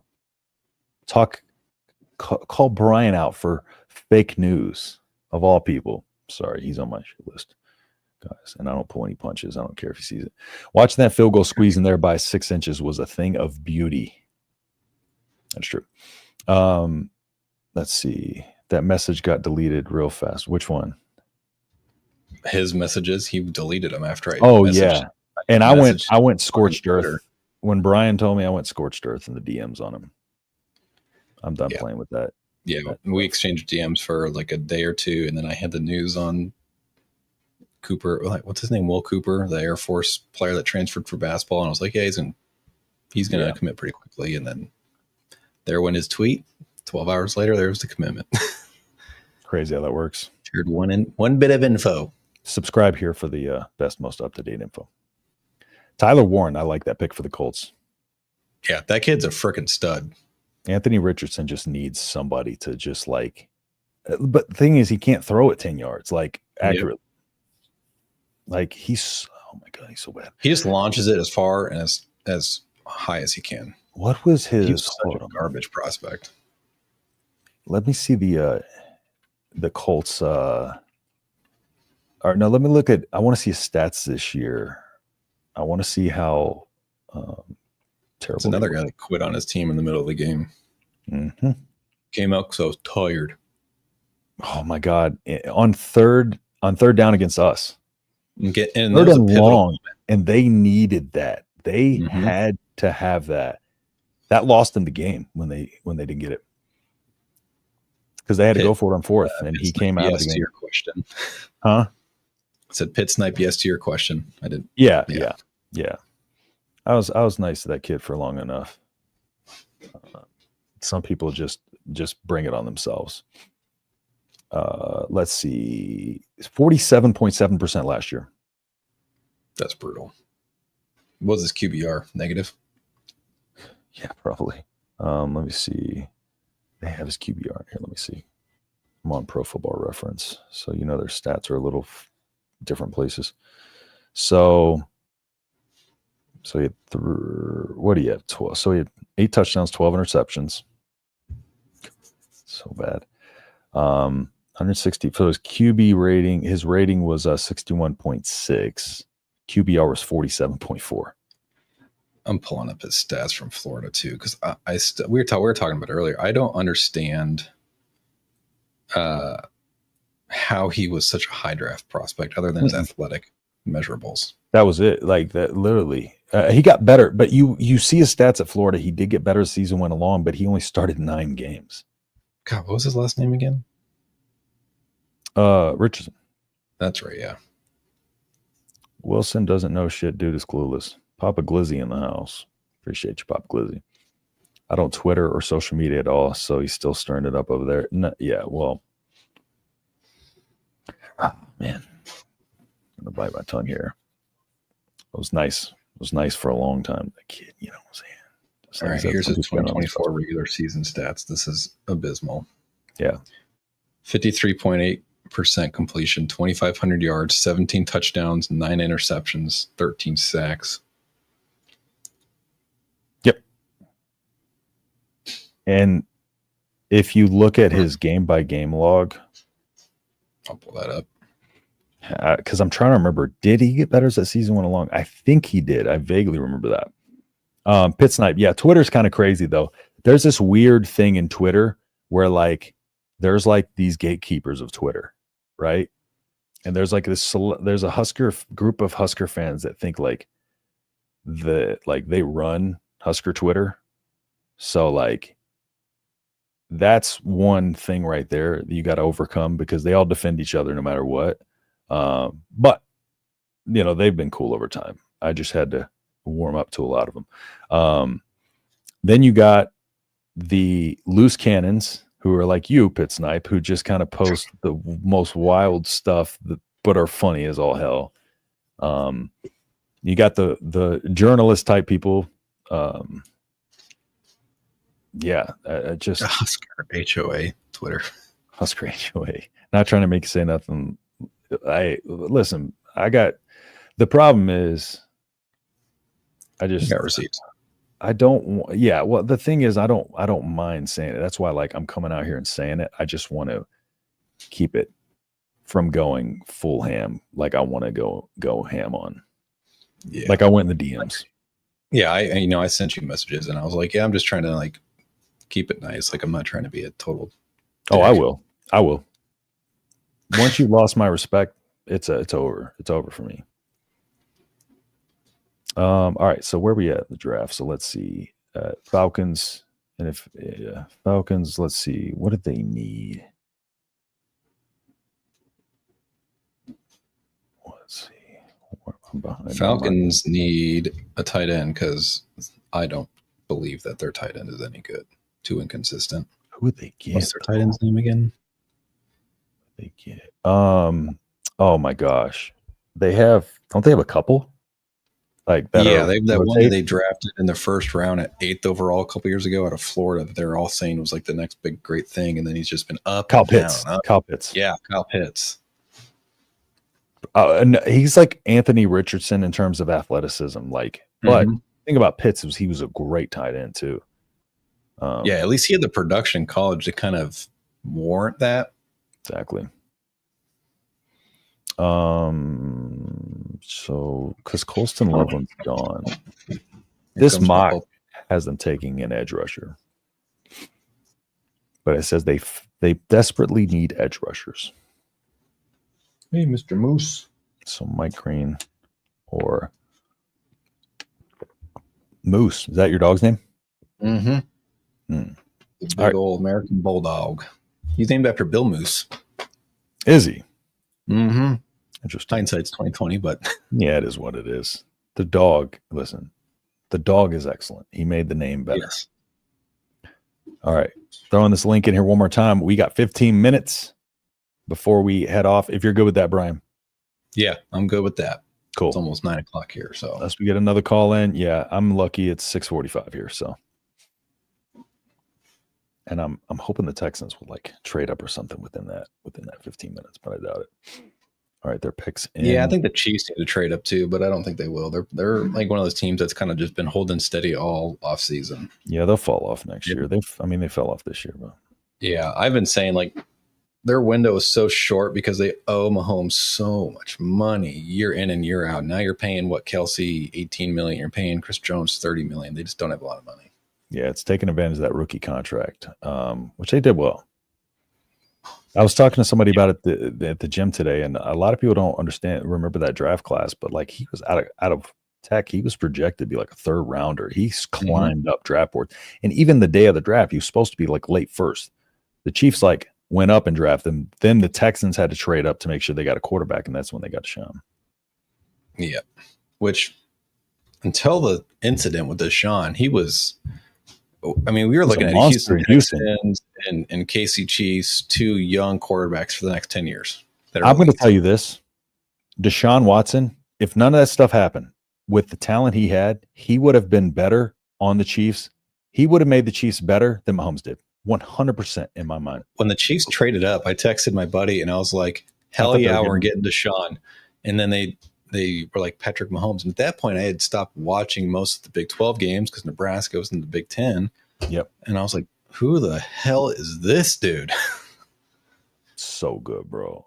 That's why I don't draft. Deshaun was so good. But the thing about it is, I still think with that situation and that team that they had, that was a great team that Mahomes got. But that's why I think he's overrated. And a lot of his touchdowns are little shovel passes, basically glorified runs. And he doesn't air the ball out. A lot of the guys he throws to are wide open. I feel like he's a lot of credit for. So he went Jalen Walker. It went linebacker. There goes my camera. They have no receivers. It drives me nuts. They don't invest in receivers. They're like the Green Bay Packers. Yeah, but they really need to now. Yeah, they don't have an option because Kelsey's getting old. Mahomes, he has Kelsey, and that's it. That's another thing too. If he didn't have Kelsey, he would not be near the quarterback he is. Kelsey, what I love about Kelsey is his ability to just find space. Mm-hmm. That's what makes him so good. Even at this age, he's 34, 35. He's smart. Yeah, so smart. Understands the coverages, understands what he's, what the defense is trying to do. Mm-hmm. That's what, when I compare Heinrich Harburg, that's who I see him being, is like a Travis Kelce type guy. Better offensively than he is in the other areas. But I think you'll agree with me on this. Throughout their time in the NFL, George Kittle has always been a superior tight end in terms of just all around. Overall, yeah. His run blocking is way better.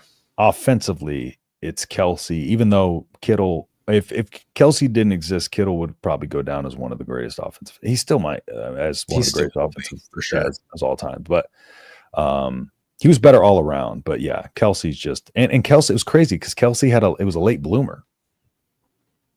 Well, he played quarterback at Cincinnati, and then was about to get kicked off the team. His brother saved him. They moved him over to tight end. He was still a mid, maybe early 3rd round draft pick. Mm-hmm. A guy you needed to develop, but had all the traits you'd look for. Exactly. Let me see if my camera will turn on for a little bit. I think he keeps dying. Probably my fault for leaving it on after my piano lesson before we hopped on and not having my charger plugged in. Oop, I did not mean to click that. I was trying to scroll. What does it say? I'll throw a young Husker some support purely on principle. It's always funny to me to hear stories about lads with multiple personalities who, there's a selfishness, pretentiousness, a kid who's never learned doesn't know hard work, wouldn't know hard work if it slapped him in the face, and wouldn't be able to hand himself in any kind of altercation. Let's just put it that way. Soft. And I don't like soft people. Yeah. I've always wanted a bulldog, he said. Me too.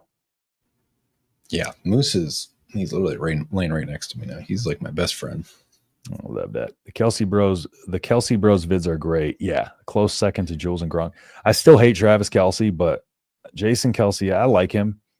But I feel like there's some things that have annoyed me about Jason Kelsey since he's retired. I don't know. He's kind of got on my nerves since like he's been out of the league. He's like uber famous right now.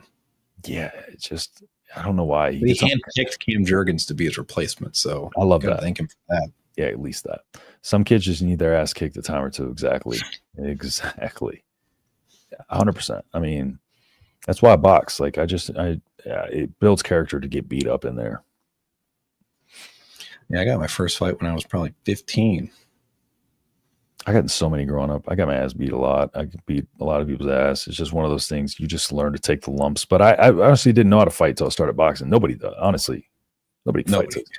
Even though all those fights I fought growing up and in the military, that's why I had to go to boxing, because I was getting in too many fights outside of, the. Who was that boxer that was in the stands at a Philly game and some fan was talking mad shit, not realizing who it was, and it was some big time like UFC fighter or a boxer? Trying to think. I have to Google it. I know there was one at a Texans game where this guy was like a MMA fighter, and it was a Texans fan, and the guy that was looking up at him was a Bills fan. But the Bills fan, it was just like this like bigger buffer like black guy and this like Hispanic dude it looked like in the Bills, and but he was just standing there looking at him like this while the other guy was talking and just yelling. And little did they know that he was like ex-military and a pro MMA fighter. It's like, oh, that's why he took the high road. The caption on the video you're talking about is "Take that L, Bills Mafia." Yeah, but honestly, as a Texans fan, like we lost that. Like he would have gotten his ass whooped. Our fan. There's a interesting story that a lot of people here don't know. I don't think anybody knows. I don't think I've told a lot of people. I was on Barstool's page trying to fight a bunch of Suns fans. Phoenix Suns. Yeah, I saw myself on Twitter. I was at the gym. I was scrolling Twitter, and I was like, "Is that me?" I was like, "Oh crap!" Because we went to game on Saturday, and I saw the video on. We had the game on Saturday, Sunday. I saw the video on Monday, and it was me trying to fight a bunch of Suns fans in the Suns arena because they threw a drink at my ex. They threw a drink at me, dude. But I know through it, so I was trying to fight anybody who would make eye contact with me. But yeah, it got 3.4 million views on Facebook, like 3 million on Twitter. I'll have to pull it up. Walter Nolan, that's a boring pick. Let me see if I can find it, bro. But it's been so long. There was a time my cousin got into it with Corey McEwen. Was it Corey McEwen, that linebacker in the Callahan era? Who did? My cousin. He got into it. I think it was Corey McEwen, that linebacker back in the Callahan era. Football players can't fight. They can't. They can't. Because big athletic dudes think they don't need to like train. So, but let me see if I can find this. So Barstool, the caption of the name of it was "Come at me, bro." But they didn't get. Of course, all they got was me, the big dude, trying to go after everybody. And they're like, a lot of the comments were true though. Like, bet this guy listens to Five Finger Death Punch and like drinks White Claws. And I was like, all right, well, you're kind of accurate there. I don't drink White Claws no more, but I can't find the video. I'm gonna have to find it and post it to like X or something like that. But I was actually worried for a little bit. I was afraid my work was gonna find it and like I would get in trouble. But yep, that could happen. They didn't care. It got found out like 2 years later by my manager, and because I had reshared it to my Facebook, and I didn't have coworkers on, like any coworkers I didn't trust on my Facebook, but he was a chief in the military, and somebody I had served with had reposted it on its like 3-year anniversary or something like that. And he saw it on their page, and he came into work. He was my manager, and he brought it up, started showing everybody. I was like, all right, well, cat's out of the bag now. All right, we've got the Bengals next up. We've got 5 minutes left. 5 whole minutes. All right. If anybody wants to call in to keep the show going, call in. And Pit Snipe said, I'm soft as shit. I have big friends. I grew up I grew up in a town called Sour Lake. Yeah, I grew up working on a farm every summer. So like it was just like that's just the way it was out there. Like if somebody showed up to your house to fight you, like my mom would make me go out and fight them. That's the type of shit. She's like, you got your ass into this, go take care of it. That type of shit. Brian Urcracker. Brian Urcracker started shit with the help me, somebody clued me in before he got killed. Who did he start shit with? I had no idea. It was in a bar. Big foreign classic UFC guy. Big foreign classic. That's one way to describe it. Oh, Boss Rutan. Oh yeah, you don't mess with Boss Rutan, dude. He is like martial arts. Like his son just transferred to USC. Who? Pass Rutan? No, Brian Urlacher. No, that's good. Let's see. Who did the Bengals need?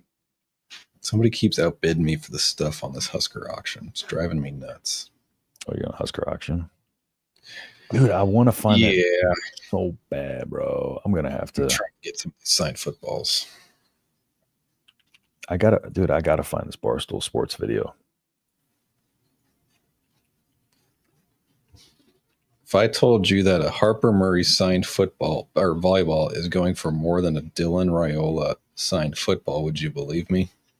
I mean, since you're asking me that question, yes. But if you hadn't posed the question like that, then no, I would not believe you.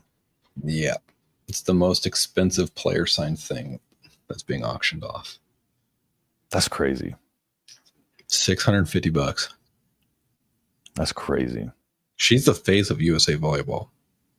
That's yeah, she is. Boss would have killed him. I'd kill to see that fight. Oh yeah. Without a doubt. I had a buddy of mine that was like, he's tough as nails, and he passed away like a couple months back. But he had come in, and he's this big guy, muscled up, very athletic too. And he came in, he's like, I want to just come in there and see what it's like to be in the ring, So he came in and got a spar with me. And like he wanted to kind of go in there and just get after it and go to war. And I threw like 2 punches and they hit his gloves. And like he was like, all right, let's rethink this. And we went to where I wasn't hitting him, but that's how real it gets. That's the difference. I don't think people understand like how many levels there are to fighting. Did you see the crowd she got in Chicago? Yes, this girl. She did an autograph signing for Adidas at a event, a volleyball event, and it was insane how many people were there to see her. I don't know if I saw it. Pull it up real quick. I'm trying to find it. They probably X is probably not the right place to look for it. Brad said that crowd in Chicago was something else. I'm really curious to see it, bro. I'm gonna find this Barstool video and I'll bring it up on the show.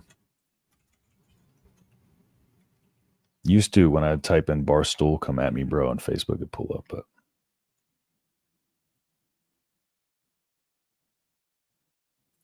did you find it? Or are you pulling it up? I cannot find it for some reason. Okay. That is weird. All right, Bengals pick is in. We're gonna see what this is, and then we'll hop off. Well, in the couple minutes while we're doing that, I'm still trying to find this video. How about Harper Murray? I give up. That's for God. Husker line on it, so I don't know if we want to play that or not. My watch partner early on the ship was New Orleans Golden Gloves champ. Great dude. He never hit me, but it made it real clear. Golden Gloves. Yeah, being a Golden Gloves champion is no joke. Like my coach BJ Flores was 34-4 as a pro, 119-11 as an amateur. Like, even the levels between me and him, and I've been doing this 10 years, is crazy. All right, Bengals pick is in. Hope y'all enjoying this, though. Every Thursday night, we are going to be doing this at the same time as tonight. So, come on, Bengals. Don't draft a lineman. The mock has the Bengals taking. Where are they at? Oh, James Pierce.